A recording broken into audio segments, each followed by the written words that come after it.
Hello, hello, hello.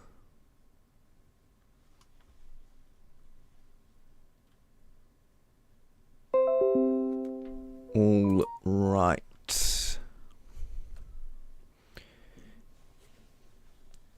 Am I able to be heard? Hello, hello, hello. Oh god, that's gonna...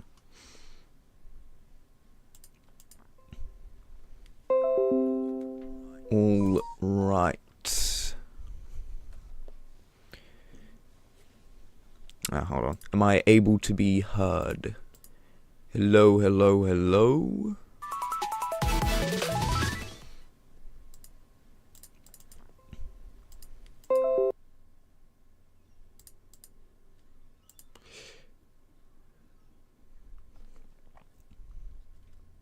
Hello? Is there anyone there?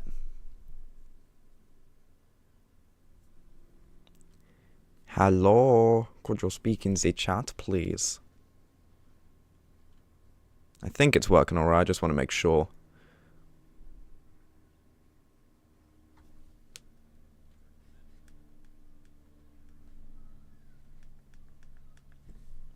Hello? Could you speak in the chat, please? Okay, well, I think it's working anyways. Which is alright. So, yes. Hello, there are 3 people here right now. One of those people is me, so that means there are 2 other people here right now. Hello, hello, hello. You have joined the stream. You've joined the stream where we're going to be making a tier list of all of these wonderful mythic levels here. So I'm not going to go straight into it. I'm going to give a little bit of an intro, just kind of explain stuff. The whole idea for this stream came up with the fact that I really like the mythic levels in this game. I think they're really good, I think they're really cool, and I wanted to talk about them. However, the thing about the mythic levels is that I do have some very strange opinions on them. And I've made multiple videos in the past where I have made videos and I've had weird opinions in them, and people do not like them. And that has made me frustrated because I've spent a lot of time on the video. It's not anyone's fault for not liking it, it's just the way that it's going to work. So, my idea was maybe I'll make a stream, which involves a fair bit less effort than writing an entire script and making sure that people like it and whatnot. And so then that way people will be able to just watch the stream if they're interested in the channel and then not get too annoyed by what I say. But nonetheless, I think that this will be a good stream. I think that I'll be able to bring up some interesting things about what people are saying on these levels. And overall, I just think these are all very, very cool levels. Okay, so before we get into it, I'm going to be doing all of the mythics. I'm also including Tears of Denial in there around about halfway through. The stream's probably going to go for about an hour and a half, as long as it takes to make this. I'll be going into all of the 30 mythic levels, the 1 mythic that got downgraded, and then also maybe some legendaries that I reckon could have gotten mythic, and some levels that might get mythic in the future. So that should be all good. That'll be the stream, then I'll close it up, then I'll download the recording, and I'll turn it into an actual fully edited video that you guys can watch just as its own video, which I think is a good idea. I reckon that's how I like watching videos sometimes, because it's good to hear people unscripted, but sometimes you don't want to take up an hour and a half of your day to listen to the whole stream itself. So that's basically what we're going to be doing here. These opinions are incredibly subjective. I do not have a stringent way of organizing these things. I am simply going by what I think will be good. One thing I want to mention is that when it comes to mythic levels, I do consider the decoration to be as important, if not more important, than the gameplay. Because once you've gotten to, like, levels that are on this level, pun intended, the decoration is where a lot of the level gets its identity from, and I reckon that it is very important to consider the decoration, because that's where most of the effort is going to be going. Of course, if a level has terrible gameplay, then it's probably going to be going pretty low, and if it has great gameplay, then it's probably going to be going reasonably high, but the decoration is also up there as well, which I'm pretty sure is different into my ranking system than it is in everyone else's. Another thing is that when it comes to classic levels, the gameplay isn't really, gameplay is much less of a factor for me in classic levels than it is platformer levels, because look, when you're playing Classic, it's a one-button game. It's just, you're basically going through the level. Of course, if there are massive bugs, then it'll go low, but if there's good sync, then it'll go high. But I really don't quite get gameplay in Classic levels as much as I do platformer anyways. And the last thing I want to mention is that all of these levels are really good. These are all Mythic levels. Even, like, the lowest tier is, like, it's not really my thing, but it's still a great level. And then the highest tier is what the actual hell. Because, again, these are Mythic levels. I know we like to argue about them, say they should have gotten lower, but we need to keep in mind that each of these levels had probably hundreds of hours of work put into them, and they have created fantastic results. And we should all be happy that we have this many fantastic levels that we can talk about. So yeah, I reckon that is most of what we need to get through before we actually start things up. So yes, with numero uno, we have got the towerverse. So the towerverse was the first Mythic rated level. I think it's pretty good, but I do understand why a lot of people didn't like it that much. So I have the video of it up here. There is one thing that I really like about this being the first Mythic level in the game, and that it takes the expectation away from all Mythic levels being game breakers. Like, completely things that shift up the entirety of what this, like, game is supposed to be. Because I remember a lot of people were expecting that the Mythic levels were going to be stuff like what? Or they were going to be things like change of scene, or they were going to be things that just completely change the way that you look at Geometry Dash as a whole. And the towerverse is not that. The towerverse is just a cool level with solid gameplay, pretty good visuals, and a great storyline. And it just does everything that it needs to very well. And I think that was a very good idea when you're talking about shifting expectations away from all of that. And, well, like I said before, everything is solid. This is probably one of the most solidly good levels in the entire game. I think that everything about it is just very solid. Nothing about it is completely insane, and I reckon there is an argument to be made that it should have gotten Legendary instead of Mythic, though I do think that it had an idea, and all of it was done very well. The biggest things done about it that I think are, like, really good is, number one, the fact that there is a language translator. A lot of people have mentioned this, but if you can see there is a way of going in between Spanish and English, which is, that's incredibly impressive, especially considering the amount of text that's in this level.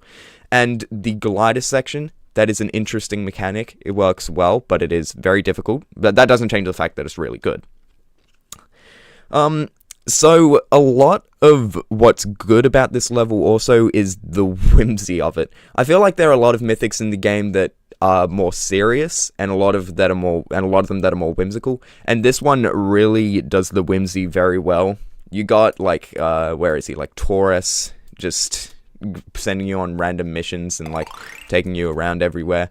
And it's just a very fun time. Like, it doesn't have to be anything that intense. There's no bad dialogue or anything. It's just all, like, fun and well written, and it's a really good level overall. It's a really good, like, first demon platformer despite the length, just because of how well it does everything that it needs to. I think that obviously the main issue with this level is that the visuals are not insane. I do think that there are good animations with, like, Taurus, you can see there, but it's easy to see that the block design and the backgrounds do not have that much effort put into them. I don't think that you necessarily need to put a lot of effort into them to make them look good. However, I do reckon that it is a negative, especially when you're on the level of mythic levels. It is kind of an expectation that it's going to be reasonably high up there. And then the last thing I want to mention is the ending, which is it's weird, it's very interesting. Just in case you don't know, the ending of the Towerverse involves you meeting with, like, this Dark Lord thing who talks about how he's trying to trap you, and then says, how about I put you in this level that never ends, and it ends up in a whole loop. I think that it's an interesting ending, but it does end up being a little anticlimactic. And that is not the worst thing in the world. Again, this is the 16 Lord has been making a lot of these kinds of levels, so it's not the worst thing in the world that he ended up making this one end a bit anticlimactically, especially since he fixed it up with Towerverse number 2 down there. But that does mean that the level itself kind of ends a little, not abruptly I wouldn't say, but it ends without really having a solid conclusion to it, which I do think is a little bit of a shame. But nonetheless, I think that this level is cool, and I think it's a good way to start off the, mythic levels. So in terms of where I'd put it, I reckon it's probably not whoa awesome, but it's very great. I think it's a very great level. I think it's a very fun level, and I reckon there's a lot to get out of it. So next up we have Astralith. So I was speaking about the towerverse being a very good representation of mythic levels in the game as a whole. I think Astralith is a really good representation of classic mythics in the game. It's just got, like, again, everything's really good. I reckon, like, obviously the decoration is better than towerverse. I think there is a lot more effort put into it. I think there's a lot more things you can get out of it with the 3D effects, and it looks, like, really cool, especially around this middle section here. It has, like, it's very stylized, and it's really cool and all of that stuff. I think that the theming is really solid inside of this world, even though the world building isn't incredible. It does feel like at points you're just kind of randomly looking through a world rather than learning about it like you did in the towerverse. But that's not the worst thing in the world. The best thing about this level, by a mile in my opinion, is like that sense of wonder that you get from it. There are similar things. This level is very similar to levels like Endeavor or Emerald Realm, where it's just like, it's about exploring this nature world, and this part especially, it's so magical. They really get across this sense of magic and wonder with not only the decoration, but I think the gameplay that fits it well and is pretty good in my opinion, along with a really good song replacement. I did not realize at all that the song that they used in this level was a replacement song, because it fits so well. It's like, it basically has the exact same melody of the song that they were going for, but honestly, I like this one even more. Hold on, I'll see if I can pull up, 1 second. Damn. A really good song. Are you kidding me?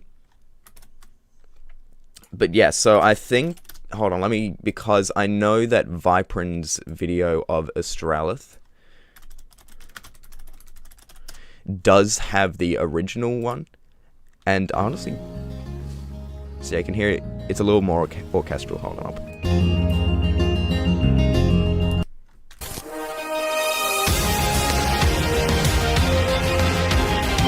So yeah, it does actually use another song, but I think that it fits perfectly. That's one of the most impressive things about this level, how well the song fits. And overall, I reckon that this level is good on all fronts, except the world building. And I mentioned that beforehand. I think that it has strong theming. I reckon that the gameplay is pretty good. I reckon the decoration is pretty amazing. But the actual world itself and storyline isn't as strong as many of the other Mythic levels. And once you're on the level of Mythic, I reckon that you kind of need that in order to stand out amongst the crowd. But again, for a first Mythic classic in the game, I reckon it's like tame compared to the other ones. It's like just a very solid level overall. And for that, I reckon it's either whoa awesome tier or like very great tier. I reckon it's one of the two. We're going to give it whoa awesome tier just because the decoration is as cool as it is. Alrighty, now give me 1 second while I mentally prepare for this. Okay, so now we have Quarian, and you guys are gonna have to bear with me for a second when it comes to Quarian. So, here's the thing about Quarian. It has very good gameplay. It has very, very good mechanics, and they're all very well designed. And it's entire Metroidvania made in Geometry Dash. That is what most people talk about when they talk about Quarian. And that is correct. That is very impressive. That is a very cool thing, and it works like very well. It's a very creative level. It builds off of different ideas, but it changes it around. It's super immersive, and from what I've heard from other people, it is very enjoyable. However, there's this specific thing about me. I don't like Metroidvanias. Like, I have tried playing this level multiple times, and I cannot get into it for the pure reason that I'm not a big fan of Metroidvanias. This is the only Mythic level that I haven't beaten. This is the only one. I've tried multiple times, and I try playing it a bit, but I just cannot get into the gameplay. And that is so entirely a subjective thing on my end, but nonetheless, like, I don't enjoy this level. And again, that is nothing against the level. Everyone who likes this, I reckon that's very good. I just don't enjoy this one. So, look, I reckon that there are two different places that this one could go. I reckon it could either go in whoa, awesome tier, because I'm not going to completely get rid of... This is the most objective one, I think. It would be going down here, though, just based off of pure subjectivity. It's just... I just don't like playing this level that much. And look, let's have a look at it at a more objective lens. I think that the world building in this one is very solid. The visual style is not my 100% favorite, but I do think that it is good. And I reckon that... Dang it, this level is really, really good, isn't it? Okay, look, I'm going to give this level a whoa awesome tier. I think that it's a cool level, but I can't put it higher because I do not enjoy playing it. Okay, so next one we have Pixel Path 2. This is, in my opinion, the most overhated level in the game. I reckon that it is definitely way overblown with how bad it is. I'm using quotes right now. But I do understand why so many people have it down low. So, I've heard a lot of people bringing up the main issue with this level, being that the lighting is low and it's hard to see things. I played through this level and I didn't get that much of an issue with it. Sure, like, it's definitely not great, and I reckon it's fair to make the argument that this level shouldn't have gotten Mythic because of that alone. But I still think that it wasn't large enough of an issue to justify how many people talk about this level in such a negative way. And then other than that, I reckon that the gameplay is, like, it's pretty good. There's a lot of different aspects about it. You see, you have this section here with the hang glider. You got this section with the train that sure isn't very readable, but it's definitely doable. You got the section right at the end here. I reckon there is a lot of changes around with the gameplay, and while I don't think all of it is done expressly well, I do think that a lot of it is very interesting, and it's clear that this was a very ambitious level, and the fact that it turned out as well as it did is very cool. The visuals, look, yeah, so the lighting is pretty low in some of the sections in the level, but I think that other than that, the visuals are actually kind of awesome. Like, there's a whole lot of detail done with all of the pixel design. A lot of the world has a lot of really cool backgrounds, a lot of cool 3D effects.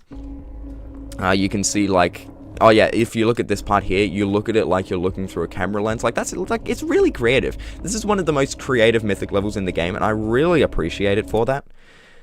And it has a very cool ending scene, as you can see here, with the cool music in the back. You got, like, all that. I think it's a cool level, and I'm frustrated with how many people don't like it because GD Colon made that one video.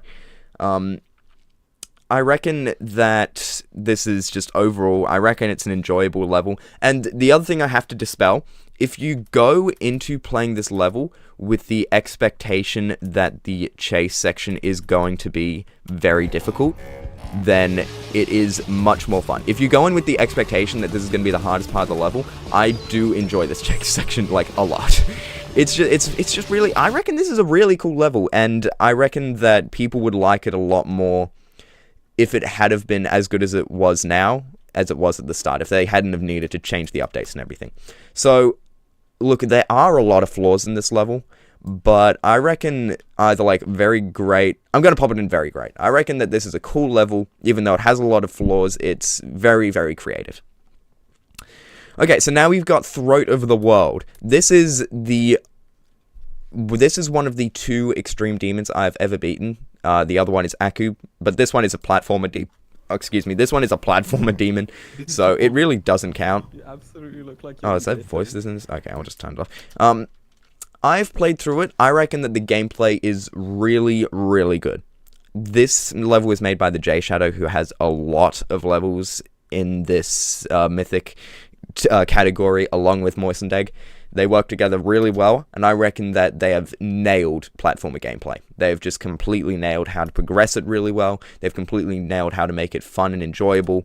And it's just, overall, this is just one of the most well-designed levels on a gameplay standpoint that we have gotten in the game, I think. It is about, it is 25 minutes of just pure like skill and learning and getting better and progressing, and it's really cool that we can have a level like this become mythic, because the gameplay really is amazing. There is only one part that I found annoying, and it is the final checkpoint right before the boss fight, which actually, it gave me an aneurysm. This got me so close to just like straight up quitting the game. And like, I'll explain what happened. By the time I got up to that checkpoint right there, I was an hour and 20 minutes in, because I'd been practicing the parts beforehand, so I was going through it relatively quickly. I figured this was going to take me like another 5-10 minutes. I spent an hour on this. Like, it was so long, and it just stopped being fun, like, very quickly into it. This is a very annoying checkpoint. I'm not saying that it's poorly designed. I think it's designed well. It was just so frustrating to get to this point, and by the time I actually got through with it, it turned out that it was all fine, and the final boss after was super duper epic and super duper cool.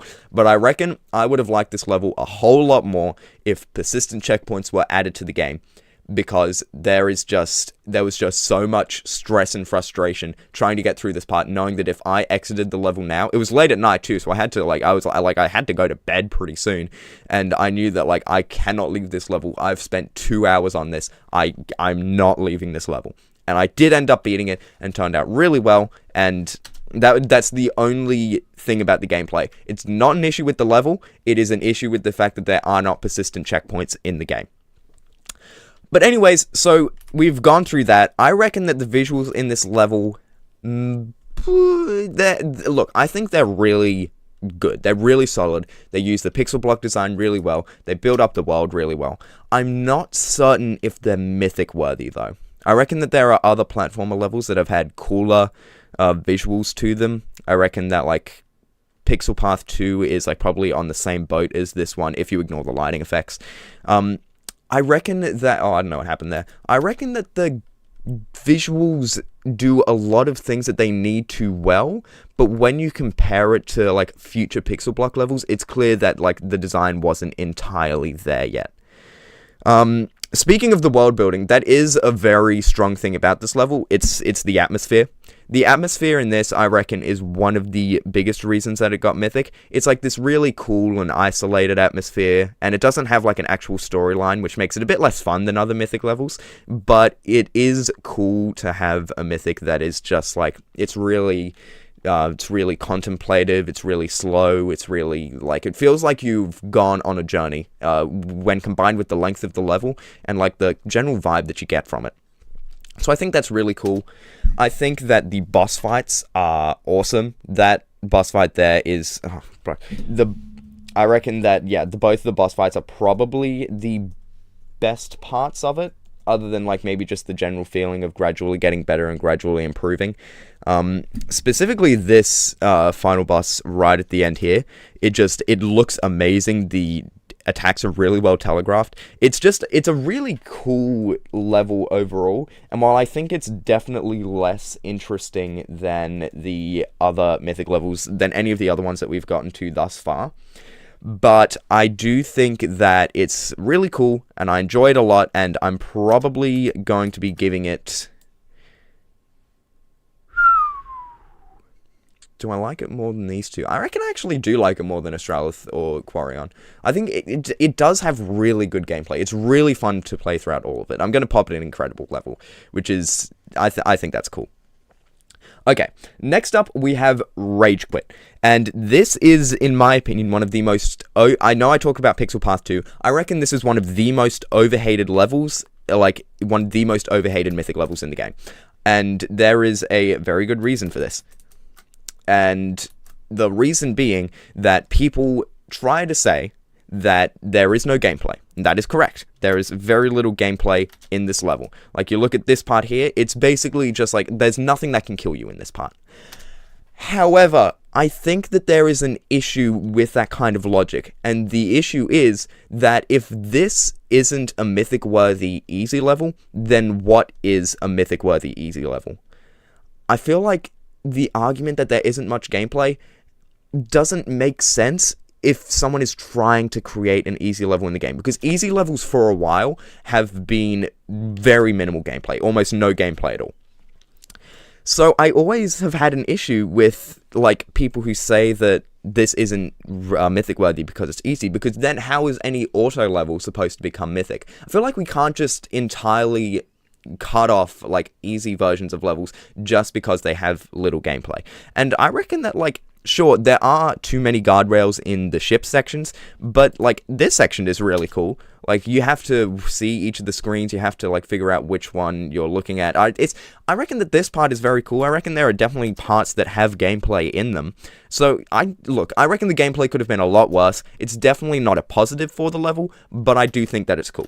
Now, in terms of the visuals, holy crap, this level, we gotta stop pretending that this level isn't just one of the best things ever visually. It is so amazing to look at. This level is so cool to watch. The animations are amazing. The shifting is so good. You can see, it just moves so much. It's such a high energy level from a visual lens. Like, I thought that Bly wasn't gonna be able to beat Change of Scene, and then I saw this level, and, like, holy crap. This level, I do not think that this level could have feasibly gotten legendary just because of how cool it looks. I reckon that Rage Quit, this is one of the best looking levels in the game, and that is enough to be celebrated for Mythic, in my opinion. It's both realistic and cartoony, and it makes both of those kinds of things work, and most importantly, it is optimized to heck. I don't know how many, I'm pretty sure there are only about 31,000 objects in this level, and, like, for reference, this level has 31,000 objects, and this level has over 200,000. Like, it is insanely impressive, the things that this guy was able to pull off in this level. I think that Rage Quit is really cool, and people really got to stop pretending that it isn't really cool. So, Rage Quit is, like, I reckon it's an incredible level. I don't think you get levels that look this good visually very often. Okay, now actually, before I get into next cabs here, I just want to make sure that I agree with all of this. You know what, in retrospect, I am going to move it to Whoa Awesome just because of the gameplay, but I'm not moving it any lower. Definitely no lower than Whoa Awesome. It is, like, high up there. Okay, so now we've gotten into next... Okay, now we have gotten into next cab soon. Yes, farewell, Gregory Russo. Hello, Samathy236. Fun of you to join us. Next Cab Soon is a very cool level. I reckon Next Cab Soon is just overall really awesome. I don't know what there is really to say about this, because, like, this is much less interesting than I think Pixel Path 2 or Quarion or Throat of the Wild in terms of what you can talk about with it, because it's just overall, like, just really good.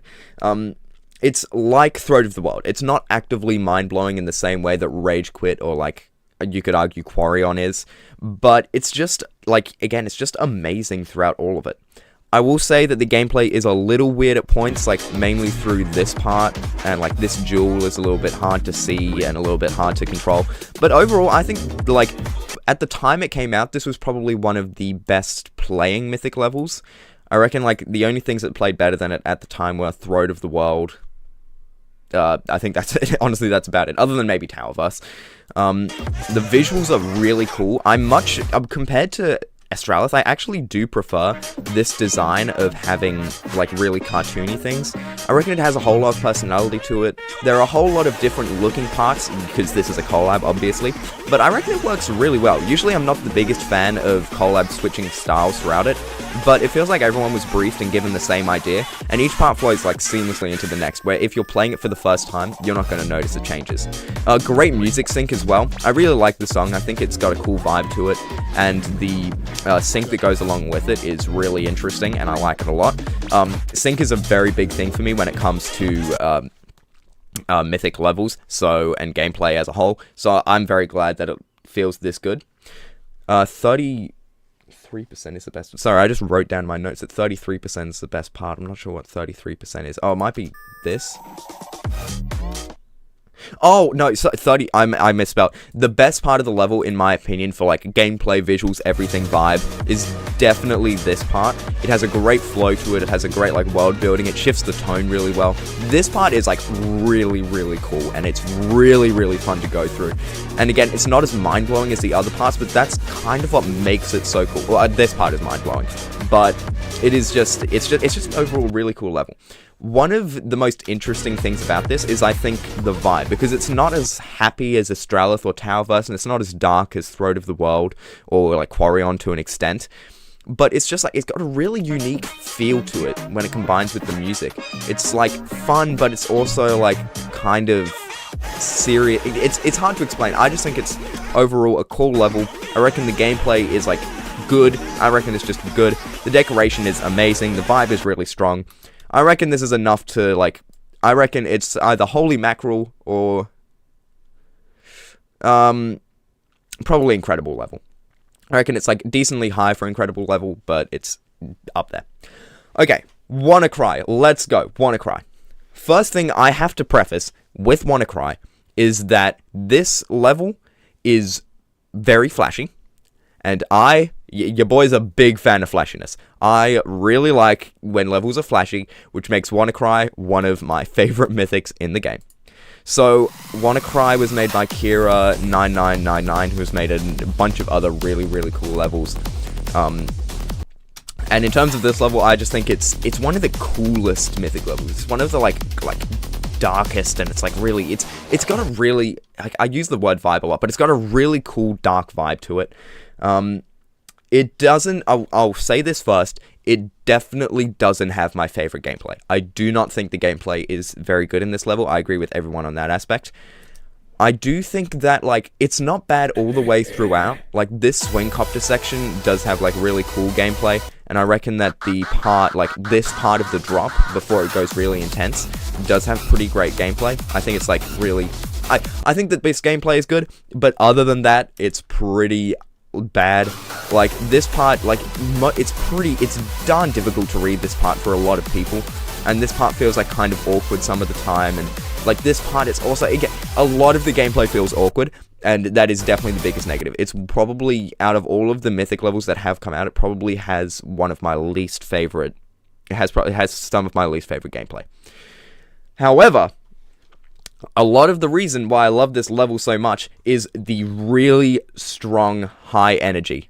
I just think that this level has one of the coolest and, like, most intense vibes to it. I remember, like, EVW was playing through this level, and he described it really well. This level feels like a spectacle.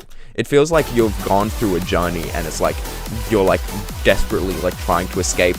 It's got a really cool vibe to it, and it has fantastic, it has a fantastic song and fantastic song representation, so that is, like, a perfect combination in my book. I also reckon that the visuals overall are, like, really great. Like I said, I like flashiness. I reckon the block design in this part is cool, and I like the little interlude bits where it, like, shows the animation of these WannaCry people. Like that. I think that this level is, like, really cool, has a really strong color scheme. It looks awesome, it has a fantastic climactic feel for it. This feels like a perfect level to be at the end of the gauntlet, so I'm really happy that it's there. And I just think it's really, really cool. So, like, and again, like, this part is flashy, but it's also, I've never had trouble reading it. I'm gonna be honest, I'm one of the few people that gets through this part, like, pretty solidly. Look, I just think WannaCry is a really, really cool level. It doesn't have the best gameplay, but that's not going to stop me from putting it in Holy Mackerel. Okay, now we have Berserker. Berserker is definitely not my favorite mythic, though I still think it is pretty great. It has a really, really awesome first half that builds things up really well and has, like, great, solid things throughout. And then the second half, it is, I'm going to be honest, it is definitely not there for me, Chief.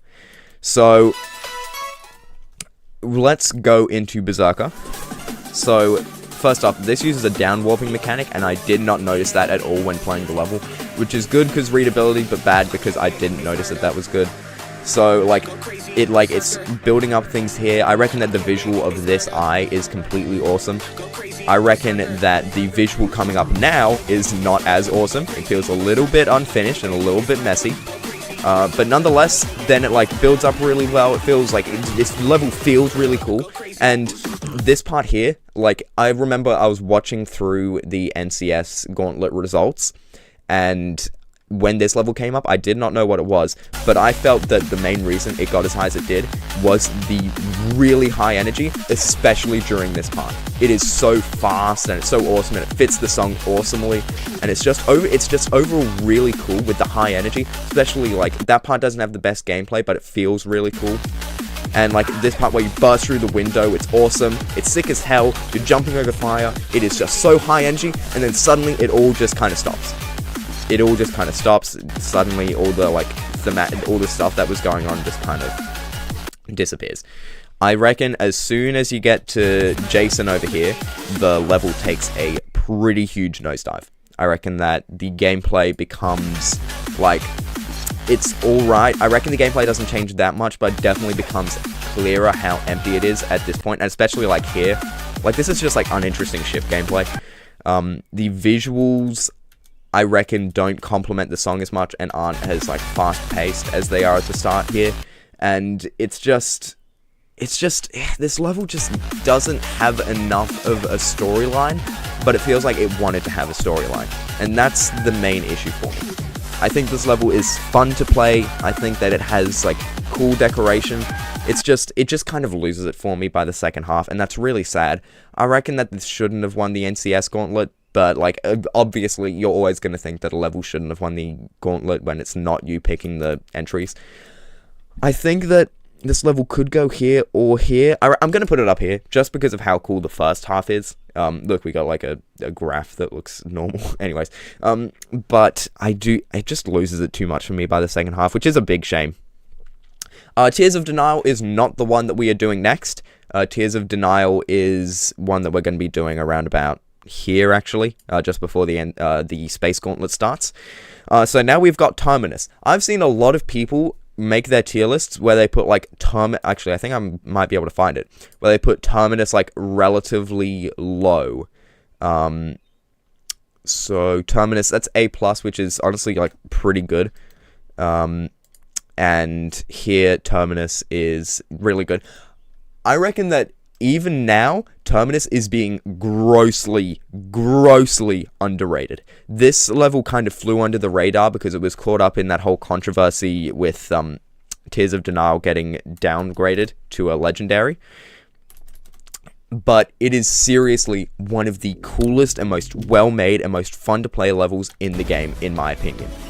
It has like fantastic mechanics, the gameplay is awesome, the visuals are great. Again, this is Moistened Egg, so another great platformer creator. I just think that this level is so well made and so fun to play, and I had incredibly few issues with it. I remember before I played this level, I expected that I wasn't going to like it very much because it's a different game inside of Geometry Dash, and usually that's not really my thing. That's not really how I like to play the game. If you're going to make a level, I'd like it to be a Geometry Dash level, and then I played through it. I could not get enough of it. Could not get enough of this level. It is so cool and so awesome. I reckon that the gameplay is really good, and the attack patterns progress really well throughout, especially in the boss fight kind of things. They're really easy to read, they're really fun to dodge, and it's nice to come up with strategies to try and avoid them really well. Like I said before, J-Shadow decoration is really good. Backgrounds fit really well, they feel very faithful to a lot of the kind of shooters and Space Invaders things that you see otherwise. The rocks falling through and the boss designs are they're just so cool. They have this fantastic mechanical feel to them. Overall, this is just a fantastically fun and enjoyable level that I just get so much out of, and I reckon that compared to everything else we've gone through beforehand, this is my favorite Mythic level. This is definitely, like, compared to the other levels that we've gone through thus far, the other 9, this would have been my favorite Mythic level when it came out, had I played it. There is only one issue that I have faced, and it is that sometimes bugs do happen. And when bugs do happen, considering the fact that this is a 20-minute level and there are no checkpoints, it gets very, very annoying. So, for example, like, around about here... Yeah, when I was... Let me just see. No, before the mothership. I reckon it was probably around about here in the level where I got this battle, this mini-boss type thing, but I also got a different boss that, this section started before the other boss had finished, so there were two bosses on the screen at the same time, not supposed to happen, and it was like a really annoying, really frustrating issue, and it ended up dying because of it, and I'd already spent like 20 minutes on that world. It was really annoying, and that was very much an issue with the game and not myself, which is just, it's very sad when that kind of thing happens. But nonetheless, I reckon that this is a super awesome level. If it had have been like Quarion and had have worked really well, it would have been probably top of the cream of the crop. But I am just going to be putting it in S for now. So, like I just said, Terminus was my favorite mythic level, would have been my favorite mythic level when it came out had I played it. Well, once Dead God Cult came out, that would have been my new favorite mythic level. I don't think, if you've played Dead God Cult, I do not need to explain to you why it is so good. I seriously don't. It is one of the coolest levels in the game. It is one of the most creative levels in the game, and it is one of the most well-functioning levels in the game. Excuse me one second.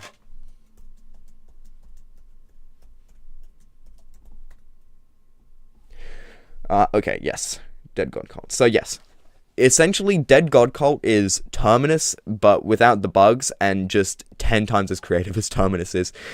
First thing I want to mention is not only did the creator of this level, Sovereigny, make the level, make all of the art inside of the level, create all of the mechanics and all of the stuff with faith and turns left and the needed influence, they also created the music in the level. They made the music for it. Like that is, like what you're hearing right now, they made this for the level. Like, that is so much effort to go into it, and it fits so well, because the music is one of the best parts of it. It builds the ambience and intense theming, like, insanely well.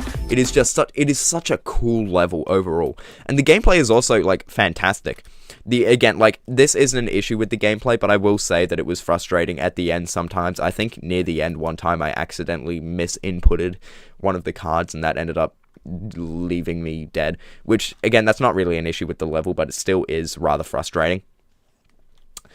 So, yeah, I just think it has fantastic visuals. I think it has fantastic gameplay. It's really cool strategy-wise. The cards work really well together, and it's very interesting to try to, like, you know, get to the amount of influence that you need with the amount of faith that you have. It's just really cool, and it's just such a cool level. I reckon that this is the first level that is what the actual hell, because it is just so cool and it is so well made, and it really, there would have been such a good chance that it wouldn't have been well made at all, and yet here it is. It is just, I'm so glad that we are able to have a game where levels like this can come out. So, moving on, we have the Menhir. So, I said that Terminus would have been my favorite mythic level when it came out, and Dead God Cult would have been my favorite mythic level once it came out. The Menhir would have been my favorite mythic level at the time that it came out. Like, seriously, there was just so many bangers during this time in the game. So, the Menhir, I kind of, like, it's hard to explain. I reckon this one is one of the most underrated mythic levels in the game. Because Throat of the World came out first, and this is kind of in the same world, this one got way less popular. However, it is about, like, 10 times better than Throat of the World. And I already really like that level. Not only are, like, the visuals even more well-designed with a stronger color scheme and, like, even more immersive, like, better backgrounds, better all of that kind of stuff.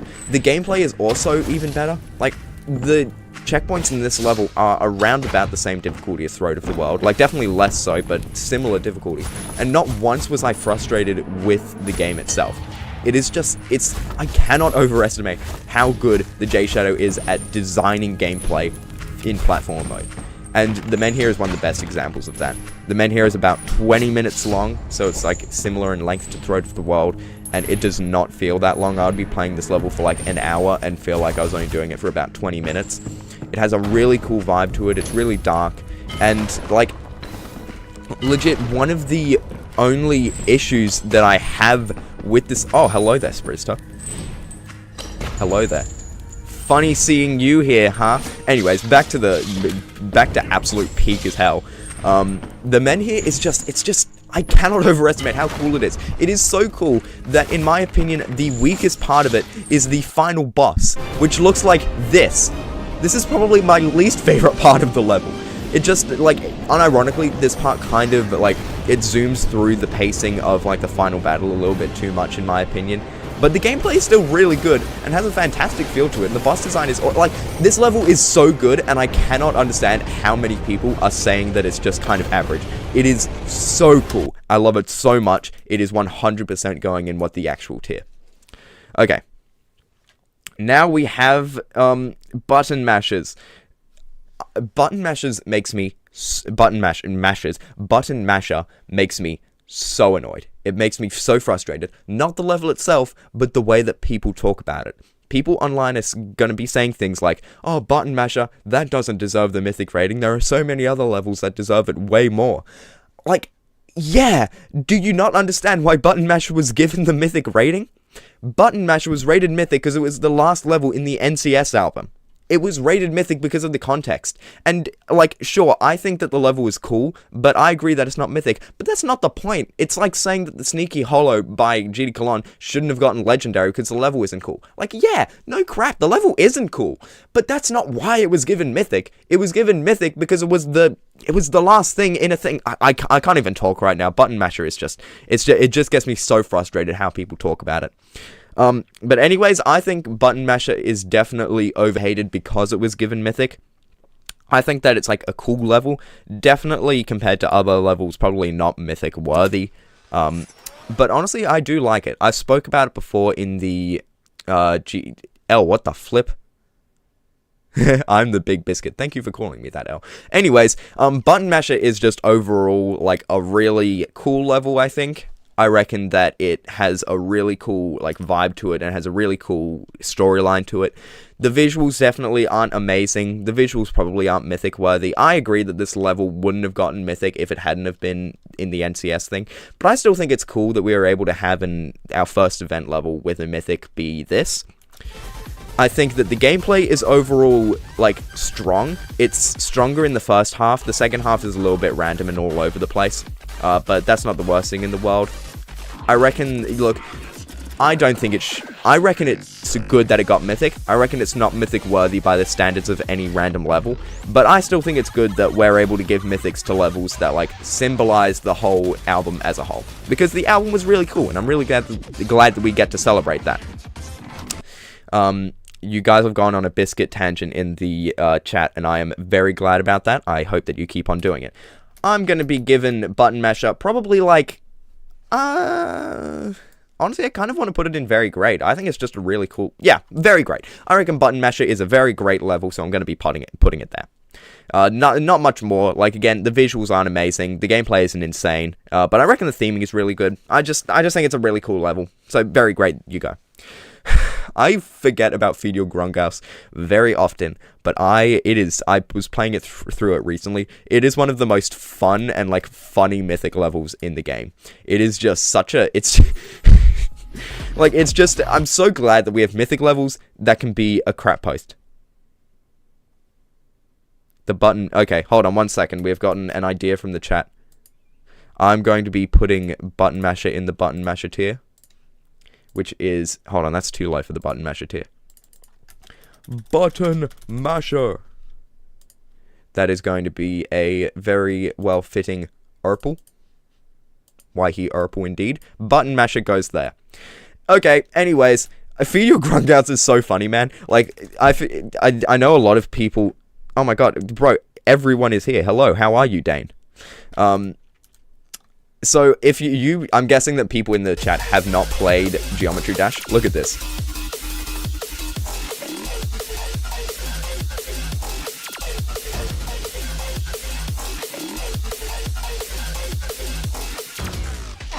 Like, that's so funny. It's just such a fun level. It's just such... Clearly, Moistened Egg and the J Shadow have completely mastered everything to do with the platformer, like, editor. And I just think it's really fun. The gameplay is, like, surprisingly good. I reckon the boss fights aren't my favorite because, like, it doesn't feel as victorious when you beat the bosses, given that you've already lost a whole lot of health. And I don't even know what I'm talking about with this level. I'm just gonna put, like, I reckon Feed Your Grungus could go into the Holy Mackerel tier, just because it's just so fun. It's a really, yeah, screw it, feed your Grungaus in the Holy Mackerel tier. Okay, now we have the real winner, AO GD Gangster Rap. What the flip? Where the hell did Tears of Denial go? Did I place that? Hold on 1 second. I think I might have, like, accidentally gone into a different tab and, like, back into this one, which is a shame. I'm just going to need to re-add Tears of Denial, because I do want to talk about that one. I think there's a lot to talk about with Tears of Denial. Hello? Okay, whatever. Maybe Tears of Denial will be there. Maybe it won't be. Why did you eat Tears of Denial? Anyways, now we have GD Gangster Rap. Ayo, am I right? This is the real top one, okay? This is the real Skibbity Gangster Rap. What is up, my fellow homesicles? Skibbity Gangster Rap. Anyways, I think I used to really dislike GD Gangster Rap, and while I don't dislike it as much now, I do understand why. The one thing that GD Gangster Rap does not do that all of the other levels in the game, all the other mythic levels do, I just said do, is that it doesn't have progression. The end of this level does not feel different from the start of this level, and it's really frustrating because, like, if you look at this part, like, it feels like it's building up to something. It's like, it's obviously it's fun, but it feels like it's building up to a bit of a drop, and it is. Then the drop happens, and the decoration, it's not dark or anything. It's just like, it's the same decoration. And I do find that really frustrating when that happens, because I feel like this would have been so much cooler if it would have turned into nighttime, or there would have been, like, more police around, or it would have been more exciting. I feel like this level just doesn't have good progression, and that is something really important when it comes to mythic levels. So, I don't know. Well, it's whatever. I still think that this level is really cool. In terms of the gameplay, it has solid gameplay. It's not, like, the most fun stuff in the world, but I think it's, like, it's really good. It's really readable. I just don't, like, it's nothing much to look at, but I think it's really cool. It is very fun that we can have I reckon this was a really cool April Fool's thing, and I really like the music video for this one, because it's clear that everyone involved is having a really, really fun time with it. I think that, like, it was a really good choice of people to have. GD Kalon is, like, a face of the community. Everyone loves EVW, so it was great to have him in there. Boom Kitty is really fun. I like how in the music... Hold on, I need to pull up the music video. I like how in the music video, Temanite is also playing along. Temanite is one of my favorite music creators in terms of what he does publicly, because it's so clear that he is having so much fun with what he does, and I just like that a whole lot. So, like, look at him here with, like, just I don't know what to say. It's just really fun. And then, like, it's a really fun, like, music video. And I reckon that the level itself is also pretty good. So, overall, I think GD Gangster Rap is a good level. I think that the decoration is well done. Like, it has a lot of effort put into it. And that makes sense given that it's, like, a collab. But, like, I don't think it's as interesting. Oh, hold on. Before I finish all of this up, I think it's really cool how many references there are in this level. There is, like, a whole lot of things, like, and like, if you just, like, go through frame by frame, you'll be able to see a whole bunch of different stuff. You can see, like, that face of the demon right about there. You can see CBF detected. That's another reference. There's just a whole bunch of references. Want a collab. You got, like, all of the people. You got Mindcap, Nexus, Etza, Rob Top, Riot. There is a lot of effort put into making this level faithful to the game and being a very good celebration. I don't think it's not my favorite as a level, just because of the fact that it doesn't, like, change up enough. But I will still be giving it, like, a very great tier. Okay, so we are now about halfway through the list, and we are about halfway through the list, and we are about to get into the Space Gauntlet, which is a great big massive thing, which I'll be going from 1st to 7th ranking on the list from. But before we get into that, I want to talk about Tears of Denial, because Tears of Denial is one of the only mythic levels in the game to be downgraded to a legendary. And just to explain... Oh, that is a freaky thumbnail. And just to explain that, in case you don't know... Tears of Denial was a very, very cool level, and it is a very, very cool thing, and it's based off of this whole idea of combat. It's just basically you're going up against a bunch of different bosses and you're fighting and combating them, and it's really cool, it's really creative, and a bunch of people were saying, damn, this is a really cool mythic level. However, GD Colon, one of the biggest people in the Geometry Dash community, made a video ranking the mythic levels, and he brought up that this level is actually shockingly similar to another game, Worldless, and it does not credit Worldless at all with what it does. And people realize, well, it's just taking, like, basically entire animations from this. So I don't think it's this one. The Angel, yeah. It's basically taking entire animations from this game, and it did not credit it at all. So now, we do have credits in the description for this one. However, because it wasn't credited at the very start, it was actually downgraded to a legendary. And I think that's really interesting, how Rob will actually change the ratings of levels if they don't do the right thing, ethically speaking. Personally, I reckon that if this level had credited Worldless from the start, the same way that Quarian did to You Have to Win the Game, I reckon it should have gotten Mythic. It's a super cool level. It actually doesn't take as much from Worldless as I expected. It's really just the first boss, though it is a significant amount of the first boss. But it's just overall, it's a really cool level. It's a really cool level artistically. And I don't know how much it takes from Worldless, but it's definitely less than what I expected. So yeah, I think this is a very cool level. I think it was the correct decision to make it legendary, given the fact that it wasn't doing the correct thing, ethically speaking. But I do think that it's still really, really cool, and definitely a cool one to check out with some good gameplay. The only issue I had with the gameplay is that this boss felt a little bit unfair. But overall, just really cool, and I think it's interesting to see how Rob will change what he has. So, we have now got into the Space Gauntlet. Oh, actually, I don't think I have...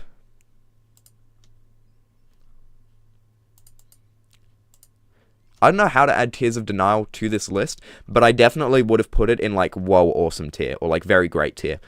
I just think it's a really cool level. Okay, so now we have the Space Gauntlet contest. I imagine that this will not be, divisive at all. I imagine that people will be completely happy with how Vibrant and Rob and everyone ranks the Space Gauntlet winners, and I doubt that there's going to be any issues with what people, like, think about all of this. So we're starting with Abducted. Yay! Okay, so look, Sprizta, you have gotten clearly very, very vocal in the chat there. I'm not putting it in the stinky tier for not crediting the thing. I do not think that this person didn't credit Worldless because they were trying to pretend that it was their own work. I genuinely think that they forgot to credit Worldless. I think it was like, again, it was a big mistake, but I do think that they genuinely forgot to say that Worldless was the one that they took all their stuff from. Because after this, they made Espiazione, I don't know how to pronounce that, but they clearly felt like terrible about it. And I think, and they have made a level that is completely creative and very mythic worthy later on. I don't want to condemn them. Plus the fact that there are a bunch of people were like sending death threats to this guy because they didn't credit Worldless, and that's just completely uncool. The Geometry Dash community is one of the worst communities when it comes to this kind of stuff. Speaking of the Geometry Dash community being the worst, Abducted. Jesus Christ, we are like terrible people. Like, oh my god, if you don't know, I'm going to explain what happened with Abducted. So, Abducted is a pretty cool level in my opinion. It had a bunch of stuff to it. It's yada yada yada, blah blah blah. However, it won the Gauntlet contest with stuff like this, and like anime and visuals and all that. And people were not happy about this winning, because there are a bunch of other really cool entries, like this one who has stuff like this one who has like stuff like this, and people were really annoyed about that. They're annoyed that it won. And because of that, they took it out on the creator of Abducted, not the people who ranked it. They took it out on the creator. And you know what else they did? They took it out on the person who made the song. And eventually the person who made the song took it off of Newgrounds, or said that people could not use it because they were receiving so many messages about how they were so annoyed at Abducted. Like, genuinely, it is one of the most annoying things in the entire world, and I'm so pissed at everyone who got annoyed at this. Anyways, I think, with all of that said, I don't think Abducted is one of the best mythic levels. However, I do want to create a little bit of I want to make some people a little bit more aware of the gameplay in this one, because that was the main issue that people had. The gameplay in this one really involves only about, I think it was about 8 clicks. You needed 8 clicks to beat this level, which is clearly, that's too many guardrails. Like this entire section here, you do not need to press anything to beat it. Like it's just, like you don't have to do anything. And that makes it so it feels like the game is babying it for you. Makes it feel like the only reason that it got a normal difficulty and not an easy difficulty is because it's very hard to see what's going on. And I agree with that. However, I think it's also important to consider that this level can be difficult if you want it to be. There is a coin route in this level where if you, I think it is before this, yeah, aliens are real there. The number next to it, 243, if you get that score in this section here, then you'll get like a really cool, you'll get an opening to the coin route that goes on later in the level, which is around about here.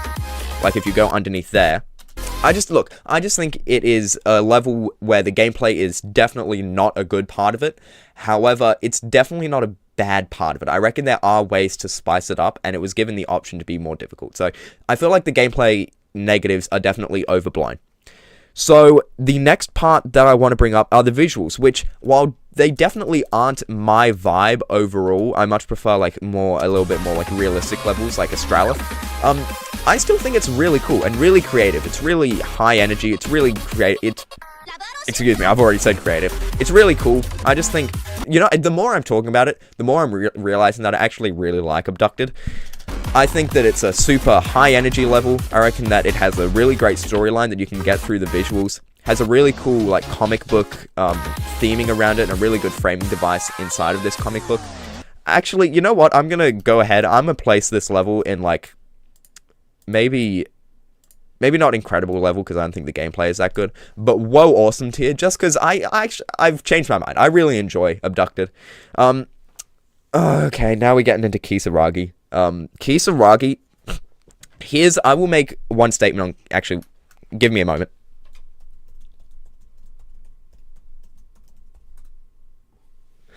I will make one statement on Kisaragi that I think this explains what I think about it very well. Kisaragi is the only mythic level in the game where I wouldn't have been surprised to see that it had gotten epic, which is 2 ranks below. I'm not saying it should have gotten epic, I'm only saying that I reckon it would be possible for it to get epic. And that is not a good thing, especially when it's the 2nd place winner in the Gauntlet contest. And I don't want to get into all of that, because again, the rankings of the Gauntlets are just like some people's opinions, and you're going to have different ones. But I do not see what justifies this level placing over a bunch of others that have way more personality and intrigue to them. Because that is by far the biggest negative for Kisaragi, in my opinion. This level, in my opinion, doesn't have a personality or progression or storyline. Like, it feels like the only thing that I get from this is the grandness of space. Like, it feels really cool. You can see a lot of like the space stuff around. But other than that, it just doesn't do anything. And that wouldn't be as much of an issue if it progressed or like changed that throughout. But it really doesn't at all. Like, there is a lot of moments in this level where it feels like they should be switching things up, but they just don't. I reckon part of that is due to the song Kisaragi not switching things up too much either. I like Kisaragi as a song, but I will admit that's probably not the best thing to create a 3-minute Geometry Dash level with. Slenderman says, find my pages. What the flip? Could I get a little bit more explanation, please? That sounds interesting. And like, so like, for example, this part here, it's like building up to the drop. It's like intense, and it's building up more and more and more. And then I just feel like it doesn't deliver.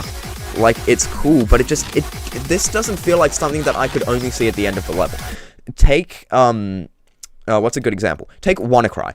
WannaCry, it feels like when you get to the end of the level here, this is like the peak of intensity. This is the most intense, the most difficult part of the level. This doesn't feel like something you would have seen at the beginning. It's like building up, and it's like, this is the final stretch. It has a really cool feel and like almost like really climactic. This level doesn't have that, and that's really, really not a good sign for a mythic level. I think a lot of people are talking about how the gameplay is, like one of the best in the Gauntlet. I kind of agree, but I also think that's not a very high bar to clear. The gameplay in the Space Gauntlet wasn't the best thing in the world, and I do think that a lot of this level is a bit samey. And usually, like, Final Orbit's gameplay is a bit samey, but there's only about 1.5 minutes of gameplay. This one's 3 minutes long, and I just think it's all buffering, pretty much. I think, look, I reckon that the gameplay is good, but it's not enough of a positive to justify me putting it that high up. And the visuals on their own, ignoring the story that they get across, they're good, don't get me wrong, especially this star thing. This star looks incredible, like, that's genuinely beautiful. But other than that, I feel like the visuals aren't that special, especially like here. Like, the block design's alright, but there are a lot of moments where the background will just be really, really blank, like right here. Like, it's just not doing that much for me. So, look, I'm going to be putting this level in the great but not really my thing tier. I just don't get that much out of this level, and I do not think it should have gotten Mythic. Now we have Space-Time Continuum, which is like the exact opposite of Kisaragi, because this level, I think, is like... Oh, crap. I think this level is deserving of Mythic purely because of how much soul it has and how much, like, emotion it gets across. I think Space-Time Continuum is really cool.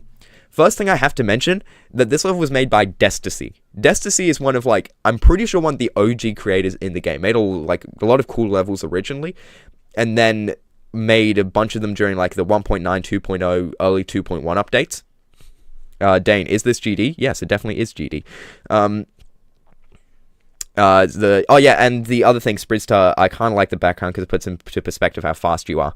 That is, yeah, look, I think that's a fair point. I just think that when you compare it to the other Mythic levels in the game, it definitely isn't that as much, just definitely isn't that good for me. Anyways, Space-Time Continuum. Desticy made a bunch of levels early on, and then kind of stopped making levels and only made parts, like parts in Emerald Realm, or like parts in Mega Collabs. And they hadn't made a level for 6 years. And then they randomly, out of the blue, made a Space Gauntlet entry, and it was so unimaginably peak, and that is Space-Time Continuum. It is just, look at how cool this is. Like, it's just such cool design, and it's really grand. And the thing about Space-Time Continuum is that it starts off looking good, then in the next section it looks even better, then in the section after it looks better still, and then in the section after this it goes completely off the walls, absolutely insane looking. The main thing, I reckon Space-Time Continuum is one of the best visuals out of all of the Mythic levels. Dane, I haven't beaten Stereo Madness, it's so hard. Look, Stereo Madness is hard. Most of the easy levels that are actually in the game right now are a lot easier than Stereo Madness. But anyways, I digress. The visuals in this level are amazing. They are so cool, and what the level does really well is that it lets you appreciate the visuals while you're playing through the level. Like, it's really slow gameplay, and while you're in this part you can like really see how cool everything looks, and that is something that you can't say about Abducted. It's something that you can't say about WannaCry. It does that really well, and I appreciate the hell out of it for that. In terms of the gameplay, it definitely isn't my favorite. It's a little bit slow, it's a little bit weirdly synced. I wouldn't say it's that bad, but like look at this part. You have to click that dash orb a fair bit before the music actually tells you to sync-wise. So look, the gameplay definitely, the gameplay is holding this one back, in my opinion. The other thing this song has is a great song and great song representation. Like that dash orb perfectly fits the feeling that that chord in the song gives you. This is a super visually amazing level. It has a bunch of soul. I'm so glad it got Mythic, and I'm so glad it placed third in the contest, given like the backstory of it being from Desticy.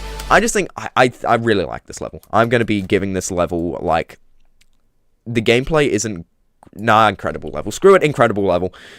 Okay, now we have Aperture, which is, in my opinion, Aperture is the best looking level in the game right now. It is the best looking one, and I think it has some competition with stuff like Final Orbit or like, I think it has competition with Alien Dream Emulator and Final Orbit, but in my opinion, it is just the most dynamic, it is the fastest moving, has the best animation. It is insane that this crap was made in GD. Look at this. I know a lot of people don't know what this level is about. But, like, look at this 3D effect. It's so awesome. It's so cool. And it's insane that people can make this stuff. And, like, I don't know. It is just a really fantastic level visually, and that alone, I think, is enough to justify the Mythic rating. Sprizta, making yummy toast. Is the toast yummy enough? Once you get back, I'm expecting an answer from you. So yes, the visuals, I think, are incredible. I think the visuals are just so well done. They combine, like, really thin lines with, like, really thick visuals really well. It has fantastic transitions, fantastic 3D effects. I could talk about how good the visuals are in this level for, like, an hour. I'm sorry I look back. Okay, what the flip? Anyways, gameplay, once again, like a lot of these Space Gauntlet levels, it isn't my absolute favorite. I reckon that it's not, like, as bad as some people say it is, but it's definitely not the best. Like, this part here is pretty hard to read. It's hard to figure out what you're supposed to do. The structuring isn't that clear, and that is a bit of an issue. I don't think that's the worst gameplay in the world. It's definitely more readable than some stuff that we've had in the past, but it is just a little bit weird. One thing I will say, it has a very unique theme and very unique feel about it. It has, like, that whole theme of photography, like you're on a film reel right now, and has, like, a very interesting kind of way of getting across that, especially in this section here where you're jumping through the photos. Like, I wouldn't have expected a Space Gauntlet entry to have a theming like that. I just think it's, like, a really cool vibe, it's a really cool level, it's a really cool theme, and I'm pretty certain that it is a very solid holy mackerel level. Just, actually, because it isn't that fun to play. I'm gonna be frank, it's probably better to watch the level than play it, which is definitely, it's not a great sign. Ooh, okay, I'm creating a new tier. I'm creating add row below aperture. I don't want to put it in either one of those two categories, so it is getting in between the two categories. Okay, now we have Final Orbit. I'm not gonna, oh, Clue, you are here!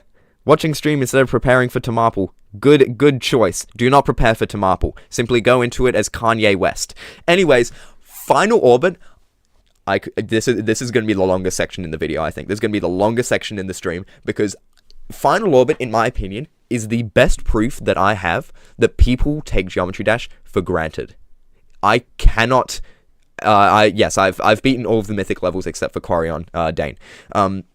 I cannot overstate how fantastic of a level Final Orbit is, and I have seen many different rankings where it has been placed relatively low. Like, in this one here, it's A tier, but it's pretty low compared to everything else.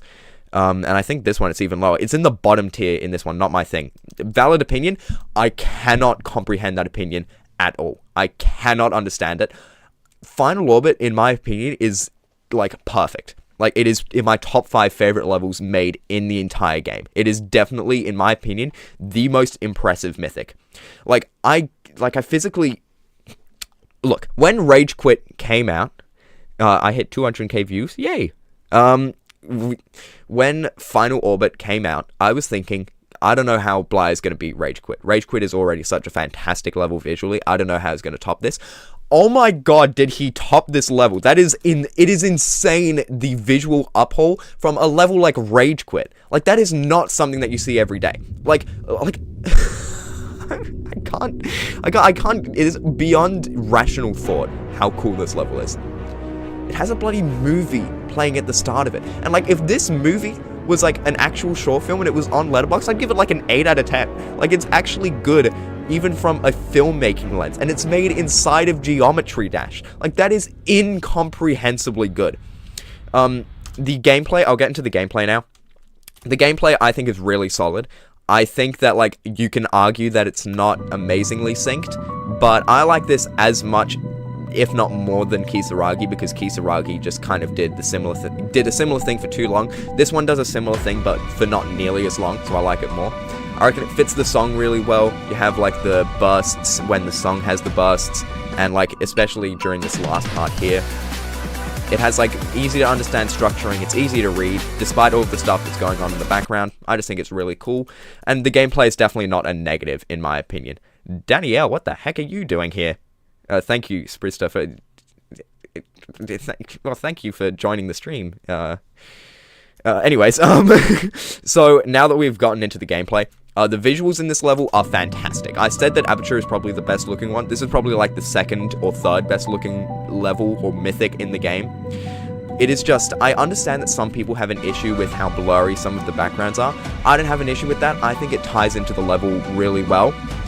But I can see why some people would have an issue with it. But I think what this level does really well is that it makes these, like, kind of, not amateurish, but, like, under-decorated designs look really good in the level. Like, if we pause on this house here, you can see that that's, like, that's not a really particularly good-looking house. But when you're actually playing through it in the level, it is completely incomprehensible. Like, you can't tell that it doesn't look that great. I think this level is like fantastic on a visual lens. It moves really well, has a really good feeling to it. It matches the song really well, and especially this, you know, intro part here with the movie going on. Like, I do not understand how they make something like this. It just looks so good. But now, the main reason that this is my favorite mythic level in the entire game is the story. Like, it is genuinely, like, it's a semi-emotional story, and it gets across really, really well. So, the whole, I feel like people must have missed this, because, get back to work, says Dane. Anyways, one of the main reasons that I think this level is the best, pretty much one of the most impressive levels in the game, is the fact that it has a very distinct and noticeable storyline. So what you're looking at here, you're seeing just, you know, a ship. You're seeing that, like, the memories that this person has picked up, the astronaut has picked up during this whole thing. And then during their time on the ship, a meteorite is now coming closer. And it's getting closer and closer. It's building up intensity. I'm playing it at 2x speed right now. Getting more intense. The song is introduced. It's getting, like, it's just really cool. I'm gonna shut up, I think. I'm gonna get to the right there. It's like building up intensity with the audio. And then after this, the meteorite, obviously it hits the ship. The cube is now dead. And they are, like, their life is flashing before their eyes, before they're, like, dying. And it's, like, really contemplative, and it's really dark here. You can see the memories of the photographs that they had in their astronaut ship. So, for example, like, this one here is the house that they were growing up in. It's yada, yada, yada. And then, like, you can see, like, time going backwards. You're seeing them, like not accepting their death. It's really cool. And, like, you see the ship going back in this super, like, weird thing, super liminal space. And then it, like, stops, and, like, goes super intense, and it feels like the person in the ship is, like, desperately trying to escape their own death. Like, I cannot get it over across how cool this level is, and it is just, like, such an interesting story, and the intensity of it builds up so well through this drop here, and, like, the intensity of it builds up so well during this film part here. Like, I could talk about this for hours. I could make a full-on 30-minute analysis video of this level, which is 3 minutes long. It would be so hard to edit, but I might just do that. And the final thing I want to mention, perfect song choice. Perfect song choice. Manta Rave is the exact right song to do for something like this. Creo makes fantastic music, and I think this one is, like, one of their better ones. And the audio in the film section as well is just so well done. Like, it introduces the hook of the song using this radar here, and it gets faster and faster and faster. Look, I might shut up about this level now. Needless to say, this is easily going in the actual hell tier. Easily going there. No doubt in my mind that it deserves to go there. Okay, we now have Alien Dream Emulator. Oh my god. Guys, I have tried convincing myself that I don't like Alien Dream Emulator multiple times in the past. I've tried, because there are a lot of things that are, like, an issue with this level. I think that there are, like, many things that you can say that makes this level one of the weaker mythic levels. Because, look, I'm actually going to put this on a really slow speed, because this is genuinely an issue for people who may have, like, photosensitive issues. Like, if we look at this part here, like, it is super flashy. It is insanely flashy, this level. And that's not the only thing. Like, the gameplay, you could argue, it's not really that good. Like, it's just kind of a bit all over the place, and it's a bit hard to read. And there are a lot of things you can talk about. This minigame section is, like, definitely over the top. Like, it's a bit weird that they would include this. Like, it doesn't really fit into the level all that well. I've considered all of these things, and I've decided that I do not care. This is one of my favorite levels in the game, and it is, like, an improvement over WannaCry in so many different ways. It is an improvement in, like, multiple different ways. So, this level is... If WannaCry was, like, a perfect climactic level, this is an even more perfect climactic level. I think I might just, like... I'm going to turn the speed back to normal, and I think I'll just, like, kind of go through it. This part... Oh, my God. I find it very difficult to organize my thoughts on this one. No. Is the toast just okay? I'm sorry, Sprister. Anyways, Look, I think it's hard for me to talk about this level, honestly. It is very difficult for me to organize my thoughts. I think that this is a fantastic level. I think the gameplay isn't that bad. I think that the visuals are, like, really, really good, really, really well designed, especially this part where it goes through a bunch of the different entries.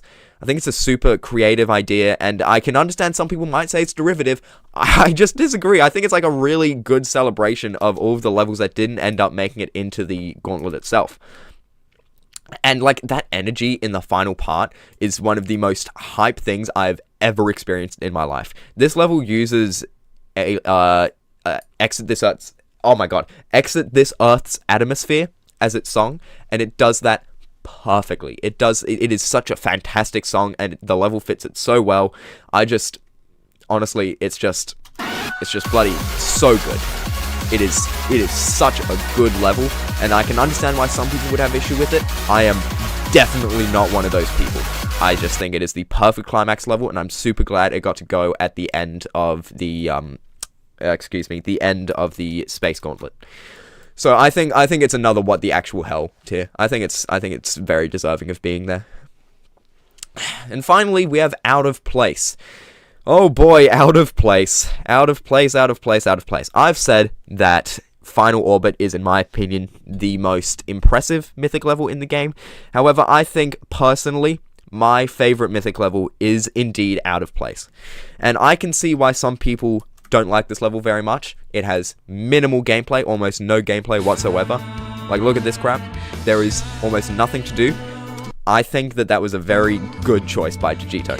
Speaking of which, Jijito is one of my favorite one of my favorite creators in the game. They've created multiple different levels, and I think they are all really, really good, and they all have this immaculate vibe to them, and that is the main reason why I love Out of Place so much. The vibe of Jijito's levels is something that you cannot get from any other creator in the game, in my opinion. It's, like, strangely dark, but it's really artistic. Like, Pluto here, it has, like, this really interesting drop build-up, and then it, like, comes across, and it's a really interesting way of making levels, and, like, the visuals here, they just build up really well, and it has fantastic effects, and has fantastic color scheme, and basically the visuals in this level are it's probably my personal favorite feeling in the game. And I also reckon, I knew I was talking about the gameplay being a bit of a negative. I honestly don't think it's that bad. I honestly think it's actually, like, pretty good gameplay all around. Like, it's readable. I reckon it fits the part of the song. It always fits the part of the song that it's in. This is another Mythic level where it has a fantastic song and fantastic song representation. So that is just a perfect combination, in my opinion. The 3D is indeed so cool. Thank you, Elle. It is just one of the most well-designed and awesome-looking levels in the game. I reckon it plays really well. The theming and, like, I don't want to call it world-building, but the theming is just so perfect. It is such a perfect level. It does exactly what it needs to an absolute T, and I love it so much. Some people have mentioned that, like, the swing copter section, this part here, is an issue.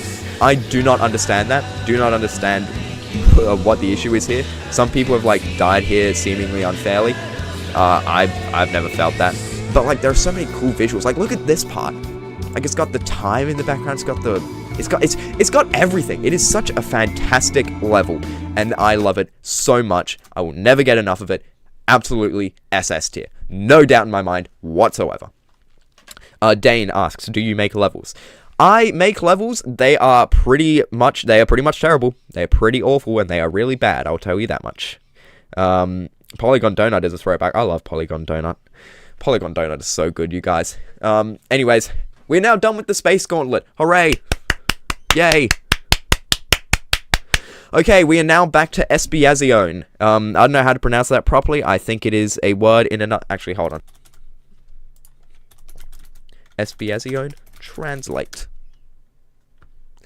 Okay, so yeah, it's an Italian word, I think, that means atonement, and there is a very interesting backstory with this level, because this one was created by Matthew Game, who made Tears of Denial, which was the mythic level that got downgraded to a legendary level, and he obviously felt very bad about that. He felt bad about taking things away from the other creators of Worldless, and so, yes, this level is all about atonement, so he figured, I've been making too many levels that are just kind of copies of other games, because before that he'd made recreations of Enter the Gungeon and other like mech fighting levels.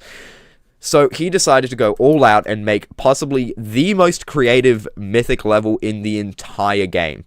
This is really cool on a visual lens and really cool on like a creativity lens. Like what you see here is like got this really cool like theme of war. And it's got this really interesting, like, just kind of feel about it. And all the visuals are so good. This is a very cool level visually. It might be one of the best visual platformers, in my opinion. There are just so many different cool parts to it.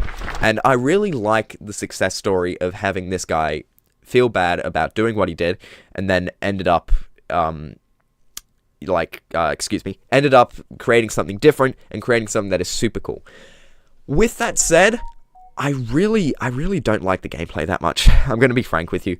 I think that a lot of the time, the gameplay in this level feels a bit too easy. You can see there that you can see there that you have a health bar, and I don't like it when you have that, because it feels like that you can lose health and you can fail to an extent and then still win, which is very much against what... which is very much against my personal, like, one of the main reasons I like Geometry Dash so much. I reckon that the gameplay is a little bit weird as well, and a little bit hard to, like, it's a little bit weird to figure out. I don't think it's, like, the worst thing in the world, but it is odd, I will say. And it's not really my thing. And then the only other thing is the story, which I feel really, really bad about, like, criticizing. Because I think it's clear, this is like a Studio Ghibli movie in the sense that it's meant to be like felt and not really understood. But I would have liked to have understood it. Like I would have liked to have like gotten a feel about what's going on. And I don't think it's impossible for me to enjoy levels that don't really have a solid story in them. Like Out of Place is my favorite mythic, and that really doesn't have much of a storyline. But I reckon I would have enjoyed this level a lot more if I had have understood what some of it was about. Maybe I will in the future, but I just feel like this level doesn't do enough to help you understand what's going on. I didn't get enough out of this to really justify it placing that high, though I do think it is very, very cool on a visual lens. So I think I'm going to pop it in the very great tier. Okay, now we have Skeletal Shenanigans. Skibbity Gangster Skeletal Shenanigans 1.0 layout. Difficulty increasing Skeletal Shenanigans. Are you guys ready for the shenanigans of the skeletal skeletons? I want to be very clear about something with you guys. I am an A-tier Skeletal Shenanigans enjoyer, and that is because Skeletal Shenanigans was a level that I saw an unfinished version of back when it was still, like, being made. Back when... hold on, I reckon I'll be able to find it.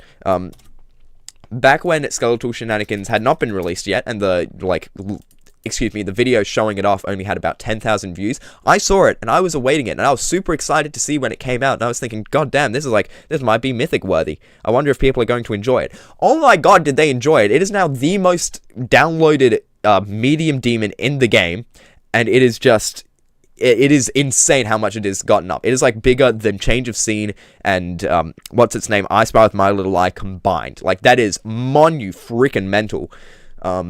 And I still think it's a really cool level. Hold on, let me pull up, Yo Read. This is one of the creators of the level. They make a bunch of cool levels. Yeah, look, Preview 1. This has 44,000 views now. Back when I was seeing it, only had about 13,000. Had a great big boom because Skeletal Shenanigans got so popular. And it cut it off right before the boss fight, which was annoying. Run. Crazy and silly boss fight, which is Crazy by DavJT. Crazy and silly boss fight, that's exactly what it is. So, I've talked enough about my personal relationship to the level. How good is the level itself? I think it's like a really good level, and I can completely understand why it got as popular as it did. This is one of the most like whimsical and fun levels in the game, and I really love the storyline in it. This is one of my favorite stories in any of the levels. So like you're like going through this castle, it's like really cool. You're in the dungeon area, and then you're like going through the castle, you're being shot out by all these skeletons. Fire in the... Then you're like going around, you're exploring this castle, it's really cool. And then you run into the boss fight, you see that they have the gem, and the gem is what you want, the gem is what you're looking for. So it has this really cool battle, and then it's just really fun, because, you know, you see like the gem go around, and it gets picked up, and now suddenly it's this awesome like chase for the gem, where you have like, you're going up against this skeleton, and you're chasing for it yourself. Have a bunch of other skeletons, like bloody Looney Tunes, like zapping each other in order to grab it. It's just such a fun level, more so than like any other Mythic level in my opinion. I reckon this should have won the Jam Attack Gauntlet contest, though Forgotten Metropolis is still a very, very good pick. I reckon that it has great visuals as well. It's not as jaw-dropping as some of the other levels in the game, but the block design is really solid, the animations are obviously incredible, that's what the main thing is about this, and the backgrounds are really good. So I think that the visuals are definitely a positive. The only issue that I have is with the gameplay. I do think that the gameplay was so close to being good. It was so close to being, like, incredible. However, the main issue that I had was that it seems to be synced, but off. It seems to be off sync. It seems to, like, not actually line up with what you're doing. And I've tried playing it multiple times, and I think it works a bit better for me now, but it still is a bit of an issue, which is a bit of a shame. And the other thing is the boss fight. It's not the most fun boss fight. If you just, like, hold up, so this part is, like, it's fine, but it's a little bit weird to maneuver. If you just, like, don't press anything during this part, you're gonna be fine, because it shoots at where you are, so if you're just falling, it's not an issue. And it's not a very well-designed boss fight. On a gameplay lens. On a visual lens, it's a fantastically designed boss fight, but on a gameplay lens, it's not that fun. So the other final thing I want to mention, Slash Inferno, the song in this level, is one of the best songs used in any Mythic level. I think it is so cool. It is such a good song. I like it a whole bunch. I think it's like really, really, really, really good. And I just think it's... Bro, I need to stop talking. I'm going to place this level. I'm going to pop it in Incredible level. Would have been like Holy Mackerel or this if it had really good gameplay. But I don't think the gameplay is quite there. Still enough to justify an Incredible level though. Okay, now we're up to Backbeat Revenge. And this was a really interesting one when it came out for me. Because the reason... Excuse me, because I can't talk that much anymore. I've been talking for the past 90 minutes. This is going overboard. I didn't think we were going to be going this long, but we are, and I'm very happy about that. Backbeat Revenge came out 3 months after Skeletal Shenanigans came out, the last Mythic level. And it was really interesting because we had just had the massive burst with not only Gangster Rap, but also the 7 Mythic levels in the Space Gauntlet, Espiazione, and Skeletal Shenanigans. So they had all come out very, very closely together.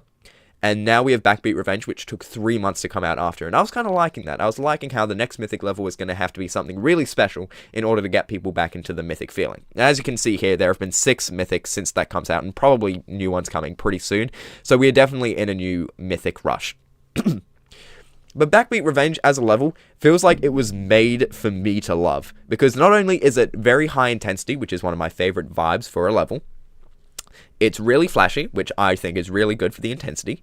It was made by Darwin, who is one of my favorite creators in the game. Mission Icarus was one of my personal favorite Space Gauntlet entries, and Cicada 3302 is straight up my second favorite level in the entire game, second to only the Eschaton. And not only that, but it uses a Camellia song. So it's basically made for me to love. And you know what? I really do love it. I think that Backbeat Revenge is a great level. I'll get through the only issues I have first. I reckon that doesn't have that much of a story, which isn't bad because the vibe is super good, but it's still something to consider when other Mythic levels do have a story.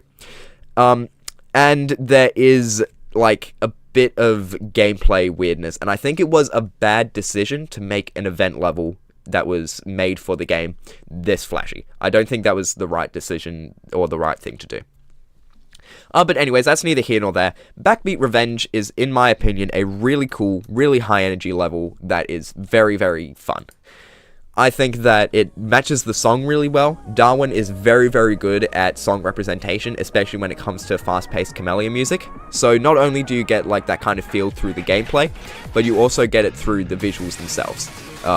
This is obviously Backbeat Revenge, the song used in the level, is a very fast-paced song, and I just think that it's done really well. You can see streams going down the screen,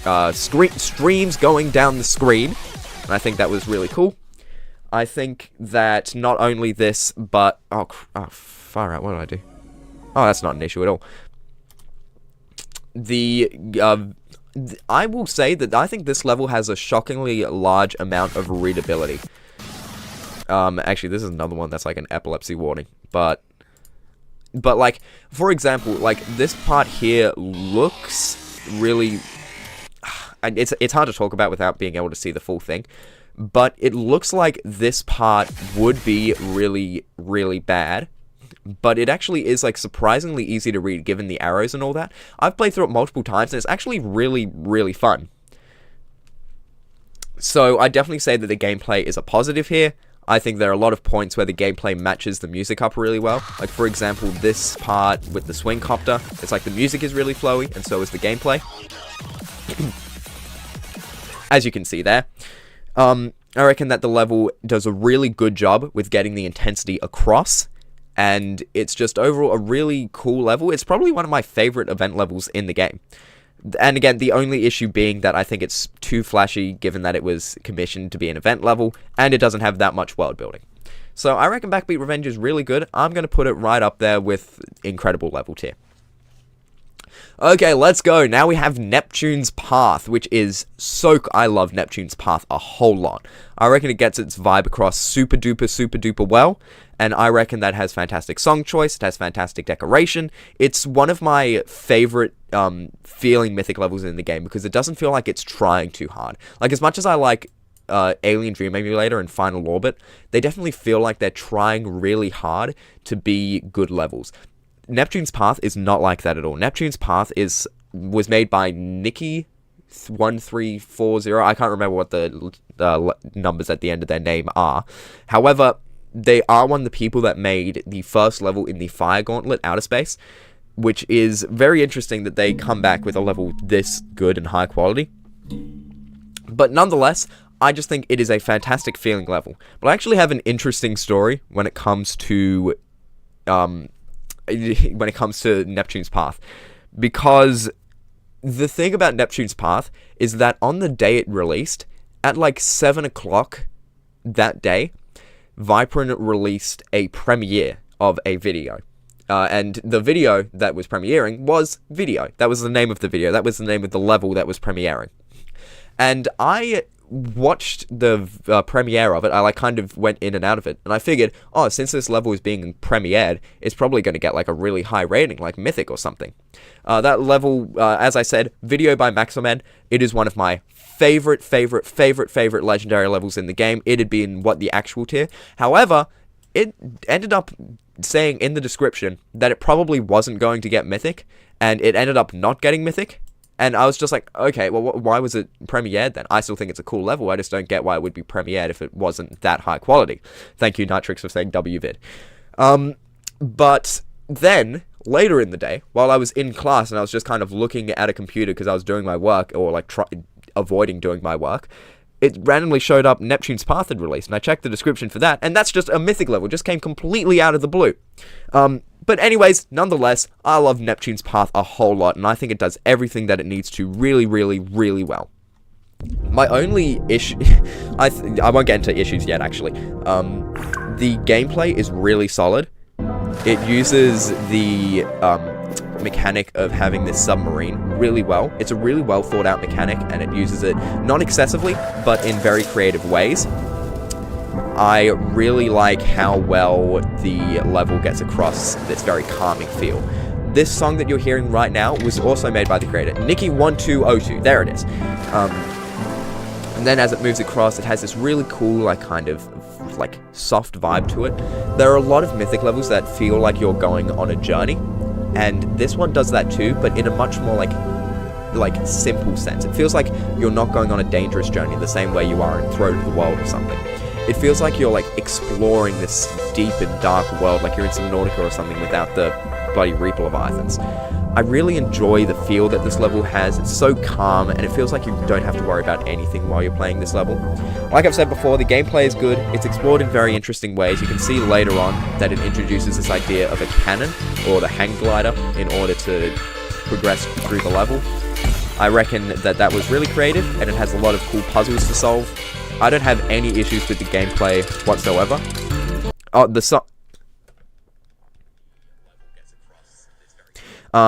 anyways, I reckon that this is a very well-made level on a gameplay standpoint. In terms of the visuals, it's not like the most insane out of all of the Mythic levels in the game, though I think it does what it has to do really, really well. I reckon that there are no visual flaws the same way that you sometimes get those in, like, Espiazione because of how ambitious it is. This one is not that ambitious, and I really like that about it. It's just, like, doing what it does really well. The music choice is very good. I know that, Spritzer, you're losing your mind in the comments about what the song is. I kind of doubt that you've heard the piano song before because it was made by the creator. This one, the one that was playing is I think it's the Stickerbush Symphony. Hold on.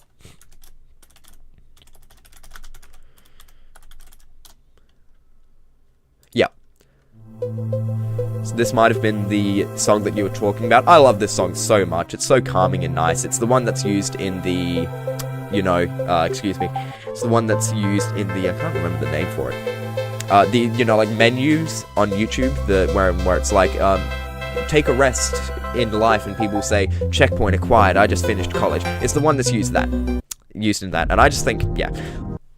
I love Neptune's Path a whole lot, and the only real issue that I have, other than me wanting it to be longer, I wish that this level was longer because it's so good. My only issue is this freaking guy that meets you up at the start of the level. And this freaking guy is called Nep. It's a weird little thing that follows you around. It's like, hello there, you seem to know where you're going. You're going down Neptune's Path, right? I heard it takes you up to the surface, straight to paradise. It's just, it's flippin' annoying. It reminds you of Pressure. Shut up, L. Anyways, yeah, internet checkpoint, that is the right thing. Thank you, Cricklebite. Yeah, I just don't understand why Nep was added. I don't understand what the point of him was, because he straight up doesn't talk to you throughout the entire journey that you have. So I don't understand why he was added. The only point is to have dialogue with this captain right at the end here. And I don't think he was worth it. Speaking of which, has a really cool final battle. Has a final boss fight that I think is awesome against this really cool sea creature. Has a really interesting mechanic about it with how you beat it.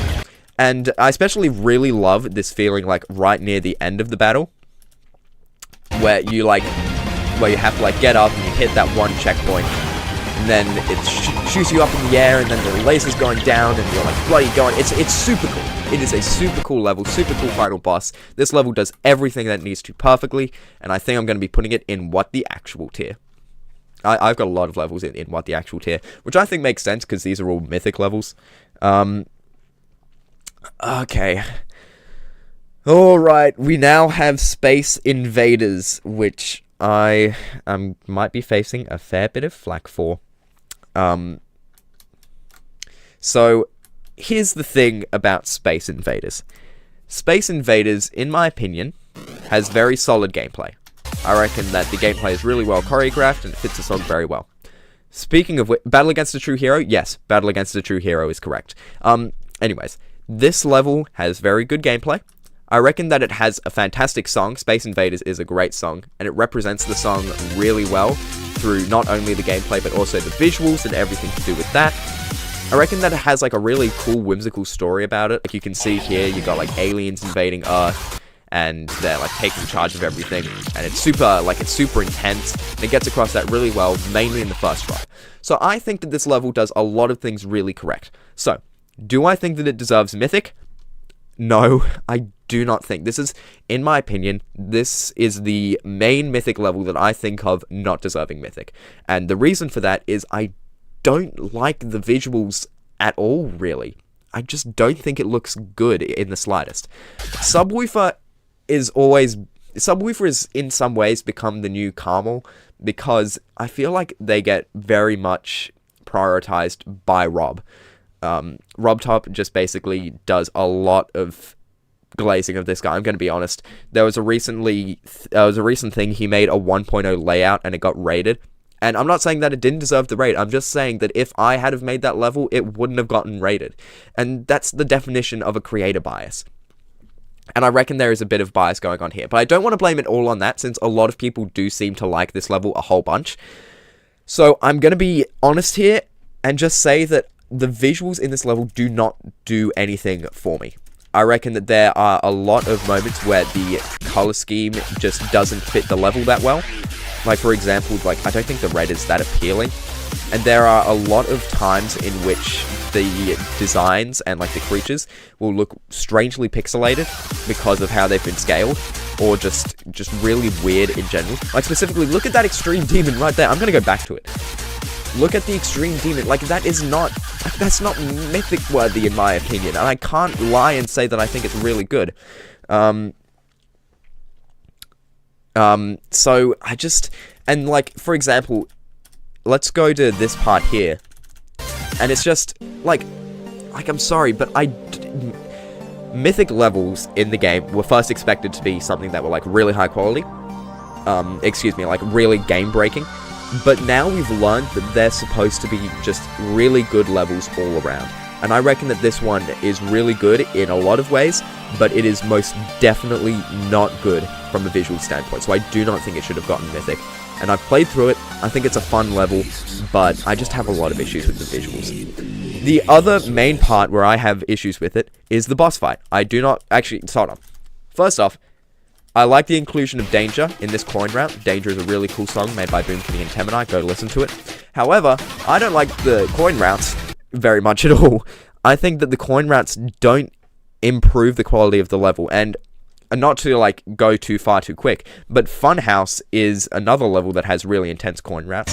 However, that one I think adds to the level. I reckon that it's more fun, not more fun, I reckon that it's just as fun to get the coin routes in Funhouse as it is to play the actual level itself, because it ties into the level. Space Invaders coins feel like they're trying to be something big, but they just end up not adding anything to the level as a whole. I don't feel a need to get the coins in this, because not only are they difficult and late into the level, but they're also just kind of taking away the atmosphere of the Space Invaders and all the alien invaders. Excuse me. And it's just, I just don't feel a need to get the coins in this, so that's one of my issues. The other one is I do not like this boss fight. I do not like this boss fight at all. I think that it gets better in the second round with it here. The problem that I have is that it tells you exactly where to go. It tells you where to go with those stars. The stars do not look good, and they also just basically get rid of all of the intensity of the battle, because basically all it does is just tell you where you need to go, doesn't let you figure things out for yourself. It just really, really frustrates me. I feel like this level is really cool. If it got Legendary, it would probably be one of my favorite Legendary. But it's just, I just don't enjoy the visuals. I don't enjoy looking at it in the slightest. So, anyways, I think that I've said enough about this. And I doubt it's going to be surprising. I'm going to be putting it in not really my thing. I can understand why other people enjoy it, but I'm most definitely not one of those people. Okay, now that we're done with all of that, we have the Towerverse 2, which is quite possibly the least surprising mythic rate in the entire game. I remember when this level came out, it was there were previews for it. There were previews that had been released beforehand, before the level had come out. There were a bunch of things about why the level was so good, because it was the sequel to the original mythic level. And then once the actual level released for people to play and like have a look at. I had a look at it and I was just like, yeah, this is getting mythic, and then it did get mythic. It is not really surprising at all. So this level, in my opinion, is basically just a perfect platformer level, with one exception. There is one thing that happened to... Well, actually, there are technically two exceptions, but it is something that happens to me, and it is also something that happened to a big creator, EVW, that happens to the text box, the actual dialogue in the level. So, if you look... I think... Cool. Well, it would be a good chance to have a look at it. Maybe... Yeah. Actually... So, for example... You actually have to manage your health. You see... There's a big space there, and it is not a big issue, but it is a big space, and it is something that happens in all of the dialogue in the level, all of it, and it is so frustrating because it messes up the way I read things. And again, it's not, again, if this is the biggest issue with your level, then it is a very, very, very good level, but it was so frustrating to look at it all the time and just always see that. Big space, thank you, L. Thank you for your contribution. Anyways, this is... It just really, it takes me the wrong way, and it makes me pretty bloody annoyed. But anyways, crap. Anyways, Towerverse 2, other than that, it is basically perfect in every sense of the word. The gameplay in this level has a lot of variety, alongside a well thought out sword mechanic. It introduces the mechanic of having this sword and using it to attack enemies very, very early on, and it uses it to an absolute T in my opinion. I think it does a lot of things with the sword, and I reckon there are a lot of different weapons that you can use, and it becomes very interesting to figure out which one you should use and which one works best for you. Like I said before, the gameplay has a whole lot of variety, and I really like how much there is to do in this level. Because, you know, you have this section where it's more of like a basic platformer. You have this section, you have this section where it's kind of just like exploring without much issues in the world. And then you have like this section where it's an actually rather difficult boss battle against this one guy. The visuals in this level are incredible. The visuals in the original Towerverse were the main reason that a lot of people took issue with it, and that is absolutely not the same here. These visuals look amazing. They are so vibrant, the colors work so well together, practically like pops out of the screen. It's just an overall like really exciting looking level. The designs look really cool. I've said it a lot, but it is really, really cool. 36 minutes? Yes, it is 36 minutes long. It is a super long level. It is a platformer level, which is usually correlated to length, but even this is really long, especially for the quality that it is. And the boss designs look really good. You can see the God of Darkness here that you go up against at the end of the level, and it just looks completely and utterly awesome as hell. So yeah, the visuals are a massive positive for this one, especially by the standards of platformer. Alongside this, the world and story is still really good. Like, it builds off of what the original Towerverse had, while also tying into a bunch of other levels that 16 Lord had created. Like, for example, the Impossible Demon was a level that they made in 2.1. It's a really fun story, and it ties together really well. It felt really exciting by the time I was getting to the end of this, because I was actually invested in the character of 4S, and I was actually invested in our own character, and I was invested in the world that we were in. It's just, like, in terms of story, it's one of the most investing levels in the game, because of how much time it's taken out of its day to, make things look really, really good. It's just got a general feeling of, like, happiness, too. It's, like, a really fun level. It's not like the men here, which I also really, really like, but it's dark and, like, mysterious and intense. This one is just, like, really happy and really fun. Like, it's such a happy feeling playing this level, and I just get so much out of it every time that I play it. And the only other issue that I have, other than the dialogue options being a little bit weird, is, interestingly enough, the final boss. I think it looks really good. I like how it uses Nightmare City, the Camellia song, but it's just kind of weird that the easiest boss fight in the game is the final boss fight. I just think that's a little bit odd. Alongside the fact that this was definitely built for using the sword that you can see 16 Lord is using right now. Because one of the things that sword does is that it propels you really high in the air, and a lot of the time, it is very difficult to hit this guy because of how high he is. High on drugs is what I mean. Anyways, I'm just kidding. So, when I was playing this level, I was using the katana, which does not have that kind of height, and that made it, like, pretty stressful to try and beat this guy, because there was a very small frame in which I could actually damage him.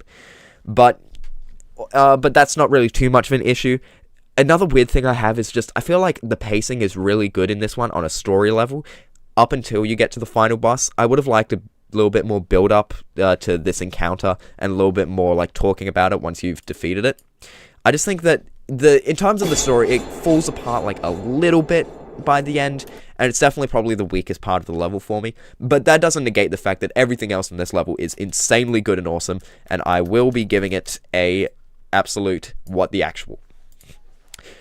Okay, so next up we have Boss Rush 2, which is a very interesting level, and it's interesting because it's very, very similar to the Towerverse 2 in a lot of ways. It was made by tierlist, who I think works with 16 Lord a lot. The visual style is very, very similar, and it has like a similar feel to it. However, the main difference is that in the Towerverse 2, the whole level is really, really, really, really good, with the ending being a little bit lackluster. And in Boss Rush 2, the most of the level is like pretty good, and then the ending is one of the greatest things to ever come out of Geometry Dash. I swear to God, the ending of this level is one of the most hype, well done, intense things ever done in this game, and I love it to an absolute T. I love it so much. It is so cool. Anyways, before I get into that, Boss Rush 2, for the first part of it, has an interesting story, but I think it could have been talked about a little bit more. I would have liked if it was communicated more through the kind of cutscenes, if it was talked about more with the player or any like different creatures that they meet. And alongside this, the transitions into each of the boss fights are really, really cool, but they do take me a little bit out of the level, because it feels like you aren't actually doing anything. It feels like you're just kind of looking at art rather than looking at what's actually happening in the level. So you can see that here, the like red cutscenes. So great artistically, but it feels weird, because it feels like you've just randomly been transported to another thing in the actual level itself. Excuse me. The gameplay is good. I think the gameplay is overall like pretty good for platformer standards, especially in the I Spy phase. I think it's got like a really interesting mechanic here, and most of the other gameplay is also pretty great. The visuals are very, very solid while in battle, as you can see here. Has great designs, really high level intensity. I don't like them as much when you're not in a battle. I don't like them as much when it's just when you're just kind of looking at things here. I wouldn't say that I feel like these visuals on their own probably aren't exactly mythic worthy, but it is definitely like made up for by what's in the battles themselves. The feeling is like really cool in this level. I think, again, it's a little bit hard to be cohesive when you have those weird transitions, but nonetheless, the feeling is really cool, really high energy. Definitely the best parts for the energy were probably like the classic section in this level, like as you can see here. Like, it feels like this does a very good job of making it feel like you're being chased by this thing, and I like it a whole lot. I think it's very, very cool. I think it's very, very good, and the general feeling that you get is like it's fun. It's exciting. Probably not as much as some of the other mythic levels, but still definitely very good. So then you actually, before I keep on going, I will mention there are a ton of like secrets in this level. There's Bonus World 3, there's Versus Sirius, there's Versus the Doomthorn, there's the Panico Bird, there's the Place 2, there's there's Coin Number 1. There are a lot of secrets in this level. I haven't checked them out, but it's very cool that there is a level with this amount of stuff to explore. Anyways, so once you've done all of that, you end up beating the final boss number 3, and you end up getting to the end of the level.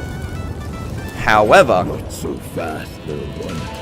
this freaking triangle stops you out of nowhere, and then suddenly like freaking like catches you, and then suddenly everything that you thought you knew about the level is basically gone. It's basically straight out the window. It's straight out the window more than the baseball that I was playing with when I was 6. And what ends up happening is that suddenly this level that was just kind of fun, it was just kind of like enjoyable fun for most of it, suddenly gets like kind of really investing and like almost emotional to an extent. And it has this really cool build up when you're in this dark part of the world. Like, it feels like you're isolated. Suddenly, like, you're not as strong as you were beforehand. However, then actually there are a couple other secret bosses. Hungry Humphrey, what the hell is that guy doing there? Anyways, and then you end up like getting to these different areas, and you end up talking with the other bosses from the game. Bosses from previously, like Anemone, which is in the original boss rush, not boss rush 2, boss rush number 1.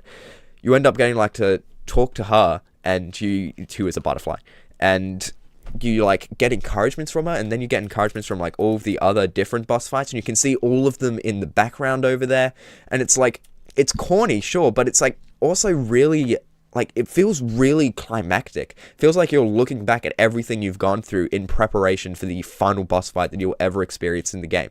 Also, another thing I want to mention, the creator of this actually put their own voice lines into the game. I'm not sure how you do that. They probably talked with Rob or something or other. Half of all the other bosses, we respect you a lot. And I don't think the voice acting is great, but I really love the ambition of putting your own voice lines in the game, and I think that was a very cool idea. Basically, it's just like this dark and mysterious build-up, and it's really, really cool. And then, like, just before you're about to head off into the battle, you see the club-step monster, and it's like the first ever boss fight in the game. And it's like really cool, climactic, and building up really well. And then eventually, you get into the actual battle itself. I might not actually talk during this part. I think I'm just gonna let it play until we get to the battle. New heights. Now, let the throwdown begin.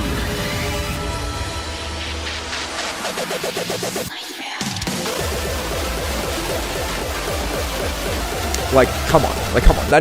You can't deny that is one of the coolest things ever. This is, oh my god. This is such a cool idea for a level, and it does it perfectly. So, it's one thing I'll go through my opinions on the second part right now. I have some notes written down.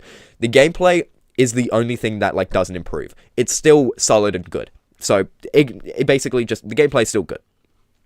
The visuals now are only in the boss fight, and they're completely and utterly awesome. They are cool as hell. They, like, improve way more than what I was expecting them to, because suddenly everything that was like kind of more tame beforehand because they were all building up, it's now completely all out with all these, you know, you see the spikes on the sidelines and increasing the intensity. It's just like suddenly the visuals become much higher energy. And not only that, but the story is the main thing that improves. The story becomes so much more exciting now that you have a very competent and very intense antagonistic threat coming at you from basically all angles. It's really good, in my opinion, to make sure that while the previous 3 bosses were all dangerous in their own right, now you're up against the big dog. You're up against the actual final boss. You're up against the final battle compared to all the other things that will make you, that not only wants to hurt you, but also hates you personally, because so many other boss fights in the game, the Eschaton against the god, Badlands, all the other boss fights in the game, that have story behind them, but this time it feels personal. This time it feels like the Illuminati triangle itself is wanting to kill you personally, and it does that so well. The voice lines, like I said before, they're a nice touch, and it's interesting how it goes well. The progression through this battle is awesome, because it gradually gets more and more intense now that you're like flying up here in your jetpack, and it's got this thing chasing you. The music becomes more intense, and it like all culminates in this awesome part here, which I'll talk about a bit more later. The music choice, Nightmare City, could not have chosen a better choice. Could not have chosen a better song to use than Nightmare City. I think that it is the perfect music to put in the final battle of a boss fight, and it is just so well done here. The music is well edited to fit each part of the level. It is like a really intense thing. It progresses along with the level, because like you can see this part is really intense. But then once you get into like this part, it's a little bit less intense because you're not actually up against the boss fight itself. And you can see in this part it's completely quiet because you're up to the reconciliation. And what really, really makes me think that this is one of the best parts in any level that come out in 2025 is that it has basically a perfect feeling. This is the most climactic that a level has felt basically, I'm pretty sure ever. Like, this is the best climactic feeling to have ever gotten from a level. It has, like, a fantastic building of tension. It gets more intense as it goes along. It's just, like, so perfect with basically everything that it does. Alongside this, it also feels, like, really triumphant at the end, because, like, you've, like, defeated the triangle thing, and suddenly you're being celebrated by all these different people, and it's got a great music choice. This is, like, the only Mythic level to actually get me semi-emotional by the end of it. This is the only one where I have finished it and thought, man, that was so good, and, like, obviously, like, it's the only one to have gotten me feeling like, damn, like, I'm gonna miss this. And it just does that so well by the end. There are there are 4 parts in this level where I think the feeling really stands out super well. One of them we've already looked at is the intro. I think it, like, does it super well, and does a fantastic job at building the stakes for this final battle. And again, perfect music choice. Another part that I've talked about a bit, the credit sequence.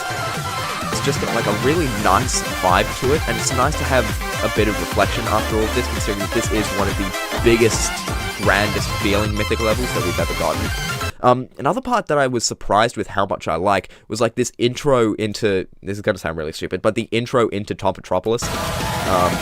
It's just, like, I don't know, I feel like it fits so well with the music, and it's just, like, I don't know if I'm going insane, but I think that is, like, one of the coolest, like, transitions into a new environment that I've ever seen in Geometry Dash. And it's so good at building it up, too. And then the final part, this is probably, like, my favorite moment in any level ever, is the final part of this. It's basically where it seems like it's going to, like, be over. It seems like you've just defeated it. That it comes back for one last round, one last rhythm game. And before we get into this, I want you to notice what the background does during this section.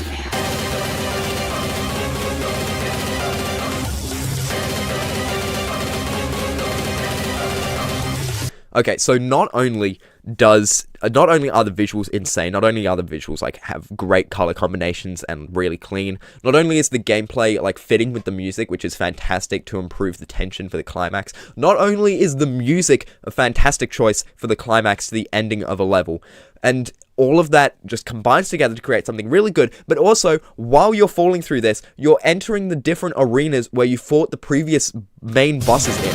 Like, for example, like, that's the area for Slam, and that's the area for the Ultraviolence thing, and that's the area for the like, that is so cool! Like, this is seriously one of the coolest things ever made in this game, and it is so impressive at how well it gets across exactly what it needs to. I've spent enough time talking about Boss Rush 2, I'm putting it in the holy mackerel tier. Okay, the final Mythic level that we are to talk about before we get into kind of bringing close to this very, like, exceptionally long stream, I did not expect it to go this long, is Funhouse. I used to, like, when this level first came out, which is actually, it came out a couple of days ago, for the first, like, day that it came out, I actually kind of really disliked this one. Like, I didn't like it much more than Space Invaders down the bottom there. Nowadays, I like it a whole lot more. I get it. I get why people like this one a whole lot more. So, the gameplay is what a lot of people have been talking about with how good this level is. However, I don't think that it's, like, 100% the best thing ever. I do want to mention that I think I reckon Funhouse uses too many gimmicks. I think that Funhouse is a good level with how it uses its gameplay and how it uses its sync and whatnot, but there is an issue that I found where it has a lot of gimmicks in it, like I said before. So, for example, this part here, like, it has the hand stopping you from going up, and I just don't think that's, like, telegraphed super well, and that kind of does mess things up from a gameplay standpoint, in my opinion. However, with that said, I feel like gameplay isn't something that you can really complain about overall here when in correlation with the other Mythic levels, because its overall has some great sync. If we look around about here, this drop section, it's clear that, like, the gameplay is just overall very fun, matches the music super well, and very readable, which is something that Rafer is always good at. So, gameplay overall isn't something I'd really complain about. The visuals, in my opinion, aren't as good as other classic Mythics. I think I think that some of the designs are a little bit under-decorated by the standards of Mythic, but I still think they're really good. I think there's a lot of cool animation, a lot of really fun things about it. But, like, for example, like, that block design there, like, that really isn't my favorite stuff in the world. But that's not, again, that's not too much of an issue. I still think that the visuals are definitely a positive. They have a lot of energy to them. They have a lot of personality to them. And that's really one of the most important things when it comes to making visuals for your game. The exciting story is one of the main reasons that this is, one of the main reasons that this works really well as a, this works really well as a Mythic level. It's very clear to see that this is like a game show, and you can see this guy is a recurring character, which is a very good idea. It's good to have recurring characters in your levels. And alongside this, it has a very fun and fast energy that's super well executed, as I mentioned before. It's overall just like a really, really fun level. And I think that it's clear that Rafer had a lot of fun making it, and it's clear that Rafer made this as a passion project, not to get Mythic. One final thing I want to mention is that the coin routes are also pretty good. I think they're a little bit annoying. Sometimes they're a little bit random with their gameplay. But I definitely wouldn't call them one of, like, the worst things ever. What am I talking about? The coin routes are amazing. So overall, I think this is a very fun level. I think this is a very enjoyable level. I think it's either going in Whoa Awesome tier or Incredible level tier. Probably Whoa Awesome tier for me. I don't think that the visual, I think the visuals hold it back a bit for me. I think that the gameplay is good, but it's not, like, the best thing in the world. I think it has a cool story, but a lot of that story you need to learn about through, a lot of that story is something that you need to learn about through the animation that he put, in his own video, Rafer did. But overall, yeah, that is the Mythic tier list, in my opinion. I'm going to pop Aperture and Button Masher each into their own separate categories. I've decided that both of them are going to be going up highly, rather than lower, just because I think they're overall very cool levels. And so, yeah, this is where I would rank each of the Mythic levels. It's interesting that all of these ended up being in the same, having the same amount of levels in them. I may do a, yeah, let's do a ranking. So, I'd put Kisaragi at the bottom. I just think it's not an interesting level at all, and I don't think it should have gotten Mythic. Space Invaders is going a bit higher. I don't love the visuals in that level, but nonetheless, it does have a whole bunch of personality. Berserker, yeah, there's nothing to talk about there. I think it's a good level, but probably not Mythic worthy. Now let's organize this. So the bottom is going to be on the left side, and the top is going to be on the right side. So Towerverse is definitely going above Pixel Path 2. I reckon GD Gangster Rap is going to be going above both of those. I reckon this would be my ranking for each of the all of that. Now, Astralith, Quarion, I'm gonna be honest, I'm gonna put Quarion low. I just don't enjoy playing that level very much. Gonna be putting Abducted relatively low. I think that's solid. Next up we have is Throat of the World going above Next Cab soon? I think it might be. I think it's just a very fun level to play. Skeletal Shenanigans going up highly, definitely. Would it be going above? No. I think I'm gonna... who cares? I think this is overall a pretty good summation of my opinions on all of the things. I'm gonna be putting... it's hard to organize this. Yada, yada, yada. I think that this is overall around about where the tier list is gonna go. And I reckon this is pretty representative of my opinions. So, before we completely wrap things up overall, I am going to be going into some legendary levels which I reckon could have and should have gotten Mythic, and some levels that are upcoming that I reckon could very, very easily get Mythic. So, one second.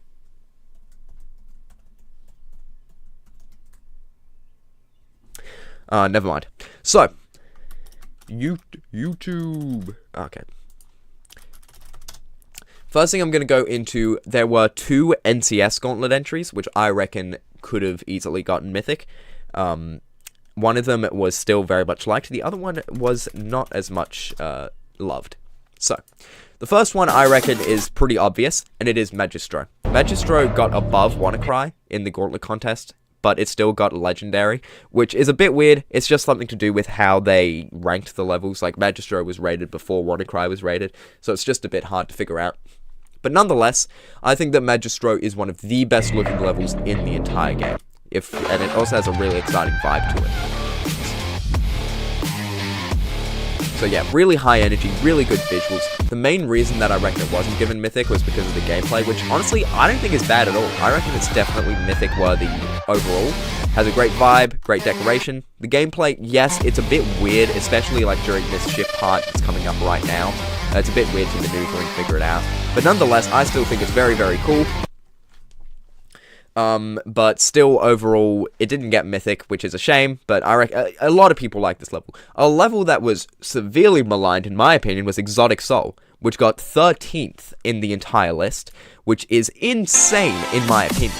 Exotic Soul is one of the best, again, it's like Magistro, it's really, really, really, really good looking. It like has a fantastic art style to it. It looks like Ina. I don't know if you guys have seen that. It's really creative. I reckon Rob doesn't like these kinds of levels as much, or like Kyria's vibe, because we are punks. I reckon could have gotten legendary, another Kyria level, but it ended up only getting epic. However, Exotic Soul is just straight up. It's just such a cool level overall, and I really appreciate it a whole bunch. And it's so frustrating that it got below stuff like Neo Zenith or Uprising. No hate to either of those levels. I think they're both really cool, but Exotic Soul is like a top 3-4 entry in my opinion. Next up, we have got the Space Gauntlet entries, which I reckon could have gotten Mythic, which are weird because neither of them were in the top 20, which is, I was shocked that neither of them were up there. Actually, one of them is kind of more less surprising than the other. However, those two levels are Defining and Defying and Hideout by Brain ETR. I'll go into Hideout first. I think Hideout is just overall a very, very cool. It's a really quaint level, but it has fantastic gameplay, it has fantastic visuals, it has fantastic song representation, and a fantastic song. I couldn't come up with anything I don't like about Hideout. It's just a really cool, nice feel to it. It's really happy, and it's got a really cool storyline to it where you like go to the Earth because go to the moon because the Earth is blowing up, yada yada yada. Defining and Defying is just, I can get why Hideout wasn't put up highly, because it is very quaint. Defining and Defying, I do not understand why this wasn't included. Fantastic block designs, fantastic backgrounds, has fantastic just look and feel to it. Again, one of those calm feeling levels, which I like a whole lot. It has a really good idea of the space theme, because about halfway through it introduces the idea of reverse gravity. And I just think it's overall like a very, very cool level, and I'm very frustrated that it ended up getting below some of the other entries in the list. So, those were the two gauntlets which I think should have had entries that were included. Now, there is a very specific type of level, which Rob really hates rating Mythic for some reason, but nonetheless, I'm still going to be going into them, because they all deserve it. That type of level is very long levels with very long songs that represent the songs really well, but don't have a whole lot of like actual story to them. They always get legendary, and everyone thinks that they should be getting Mythic. So the first of those levels, which is in my opinion the least of these levels, is Before Machinery, though I still reckon it could have easily gotten Mythic. So has like this really interesting kind of experimental song. It's a very experimental level. It's fantastic song rep, very cool block designs. You can see it has the lyrics down there.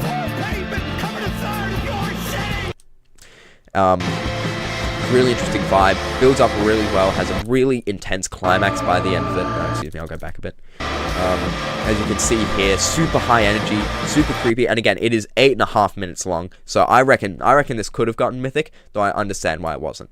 The next level is Comatose. People talk about Comatose a lot. This is one where I get why it wasn't given Mythic, because it has a Not on Newground song, but nonetheless, it is still just entirely so well made. Like, it's very hard for me to talk about this level because it is just an experience. It is 9.5 minutes long. It has fantastic visuals. It builds up throughout the level. Like, it gets very intense here, then gets quiet again. Has one of the most, straight up one of the coolest endings in any level I've ever seen. I think it's super well made, and while I understand it not getting Mythic due to the fact that it has a Nong, it's still a real big shame. The third of these 4 is Redeemer. Redeemer is one that a lot of people were thinking could have gotten Mythic. It did not end up getting Mythic, but nonetheless, it is still a very, very well-made level. Another one, 7.5 minutes long, uses its song in its entirety, but this one feels less about song representation and more about world building. So you can see here, it's got, like, interesting, like, feeling about it. It has this really strong sense of largeness and like megalophobia from these like giant creatures that are in the that you see around about this part. These creatures appear not only in this part of the level but also a bit later on, and it's just really cool. This has one of the most intense like climaxes to a level in basically any level in the game, which you can see right here. See this thing in the background, it's just really like intense and building up. Again, this is 6 minutes into the level, so it's been building up for 6 minutes.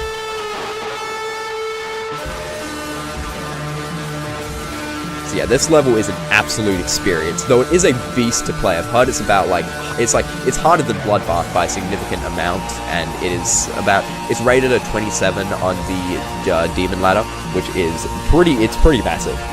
I've tried playing through it. I can't get much past 20% in practice mode, just because it has a lot of not memory, but a lot of like puzzle-based gameplay. It's like difficult to figure out what you're supposed to do. That may have been part of why it didn't get very highly in Rob's eyes. But nonetheless, I think this is an awesome level, and I agree that it should have been given Mythic. The final level that has this kind of feel to it, that I 100% reckon should have gotten Mythic, is Video by Maximen. I have beaten this level multiple times in practice mode. The only reason you could justify not giving it Mythic, in my opinion, is because this start section is significantly harder than anything else in the level. Like, it is incredibly difficult, and then the rest of the level is, like, relatively easy. At least by Extreme Demon standards. But I seriously, this is one of the best feeling levels I've like ever seen. It has a fantastic idea with the gameplay where you go into the video in the background. For example, this person's in the video right now, and you do that when the Bluetooth guy is in the video. It's hard to explain, but you can see him like right there. When he's in the video, you don't go into it. When he isn't, again, hard to explain, but it is really interesting, and it's a good way of spicing up the gameplay for a lot of the level. And it's completely randomized as well. And it just gradually like builds up for like, it has like this super intense start as we've gotten into, and it builds up for the next like 5 or 6 minutes. And it's just like super intense, or not intense, it's like actually really calming. And then it like starts getting more intense. It's like building up. Again, this is 5 minutes into the level, so it's like been building up for a long, long time. And it pays off in one of the best ways in any level I've ever seen. Just a fantastic song representation. It's really good gameplay that I've played through it. It's like very much fun to do and learn, though decently difficult. The gameplay is really good. The song is good. It's not on Newgrounds, but the replacement they have is honestly so good that I couldn't care less. It has one of the best parts in any level I've ever seen. This part is so fun to play, and it's such a good representation of the song. I love this level so much. It would 100% be going up in the godlike tier for me. So, those are all of the levels that got Legendary, which I reckon really should have gotten Mythic. Now, I'm going to be going into some of the levels which I reckon could get Mythic in the future, and some of the creators who I reckon could get Mythic levels. After that, we're going to be cutting off the stream, I reckon. So, it should only last another 10 minutes or so. So, here are some levels I reckon could get Mythic. Geometry Quest 2. So, the original Geometry Quest was a Legendary rated level that a lot of people seemingly liked. It was more like an RPG. This level released around about the same time as the Towerverse 2, and a lot of people have been talking about how they like it even more than the Towerverse 2. From what I've seen, it seems like it could get Mythic. I'm not a big fan of the visuals myself right now, but it seems like it has a very interesting mechanic. It is an hour and a half long. It is super duper long. And it seems like it works really well for what it's trying to do with the attacks and whatnot, and it seems like a bit like Pokemon or something. But I think it looks interesting, and a lot of people have been talking about how it's like really high quality. So I reckon once this gets rated, which has got to be soon because it's been longer than a month since it's been released to the servers. I think it's weird that it hasn't been rated yet, but we'll just have to see what happens with it.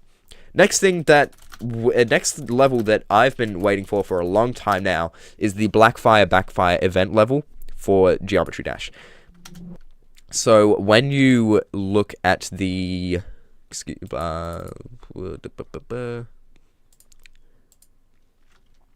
if you go onto Kamelia's channel, and you look for the Chimera Dragons album, you look at the full album announcement, it has a bunch of thanks in there, and one of those thanks is to Kira9999, who is the person that made WannaCry and Alien Dream Emulator for the Blackfire Backfire Geometry Dash event level. And I expected that this event level would come out with the album, and it did not, and it's still not out. And it's just like, it's going to be so good, because Blackfire Backfire is a fantastic song, and Kira9999 is a fantastic creator, and they're both really intense. So I'm really looking forward to this, and I'm just waiting for it to come out. And I've absolutely zero doubt in my mind that it's going to get Mythic, not only because Kira is a fantastic creator, but also because it's going to be an event level, and most event levels in recent memory have been getting Mythic. Another thing is Crazy 4. So Crazy 1, 2, and 3 are all very, very high quality levels. Crazy 45. Crap. Crazy 4. Which was recently announced by DavJT on his Twitter account. And he's mentioned how it's going to be, like, very interesting. This isn't what I'm looking for. I should probably just go back. But it's been announced, and I reckon Crazy 3 is one of the levels from 2.1, which I reckon would have gotten Mythic if the rating had existed then. And the Crazy levels just get better and better as they go along, so like Crazy 1, 2, and 3. And I reckon 4 has a very good chance of getting up there and ending up getting the Mythic rating.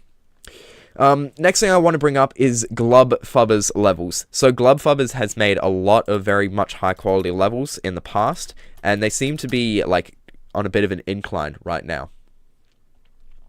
So they made Dino Daydreams, which got very popular. They made Royal Roost Ruins, which is another legendary level, which people like a whole lot.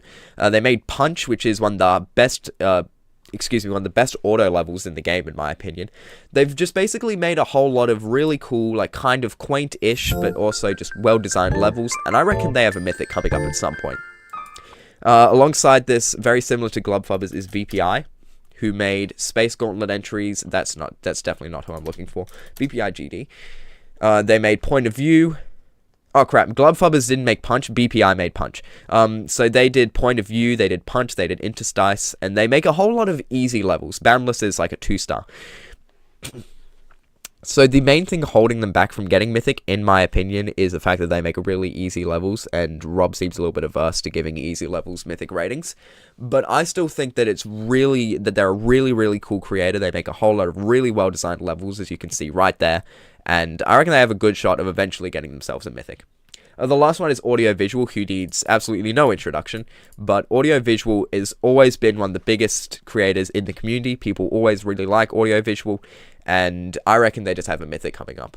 So that's just my opinion. That's just my prediction. The next thing I want to bring up is legacy rates. I think Rob is more likely to rate levels that are made by creators who have had a very big past.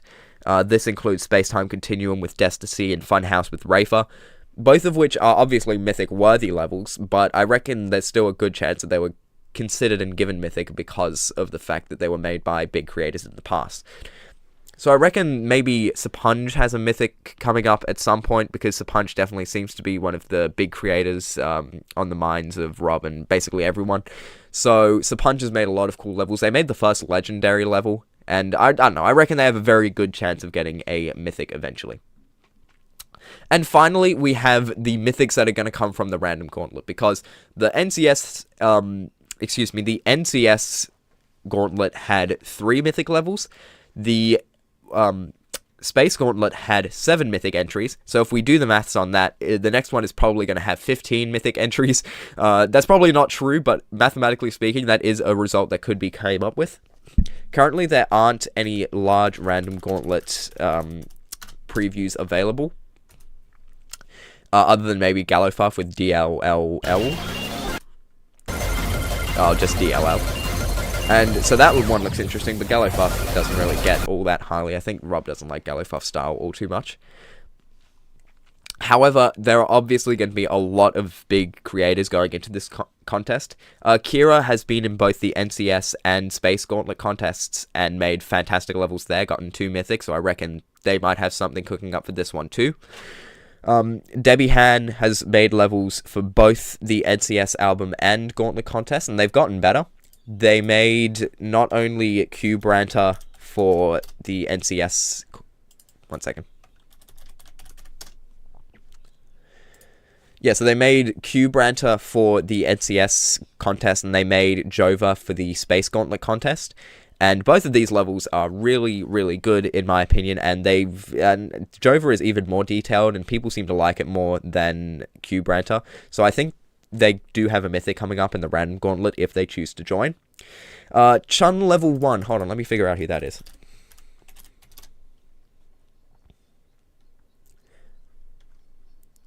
I think Chun level 1 is another creator that takes part in a lot of the Gauntlet contests in collabs, so they might have a Mythic coming up. The other main one I want to mention is Lyal for GD. Yes, there it is. Lyal made the Towerinator for the NCS Gauntlet contest, which wasn't that popular, but they also made the Beyond for the Space Gauntlet contest, which got a whole lot more popular. And a very important thing about Lyal is that they make gameplay for their levels. They focus a lot on making sure the gameplay is good rather than just the designs. And for the Random Gauntlet contest, it has been mentioned that the moderators are going to be looking for gameplay over decoration in this one. So I reckon Lyal has a good chance of getting a Mythic and getting very highly in the Random Gauntlet contest. But that is basically all I have to say. If you have been watching for a while, thank you for watching this stream. But I think we're probably going to cut it off around about now. So, where is it? There it is. Oh, goddamn, I've been missing a lot of... Holy crap, I've been missing so many chats. I haven't seen these at all. I'm going to go through this. Farewell Clue... Hi mate, what's your hardest? I'll answer this one final question from this. I did not realize that there were so many chats that I missed. I had my phone up, but apparently the phone has missed all of the chats, basically. However, what's your hardest? My hardest is Aku. My hardest is most definitely Aku at this moment. I know it's basic, but it's the only extreme I've beaten. Thanatophobia and Layak are both also high up there, and I've been working on Incipient for a while, which I really like that level, and I think it's about Aku difficulty.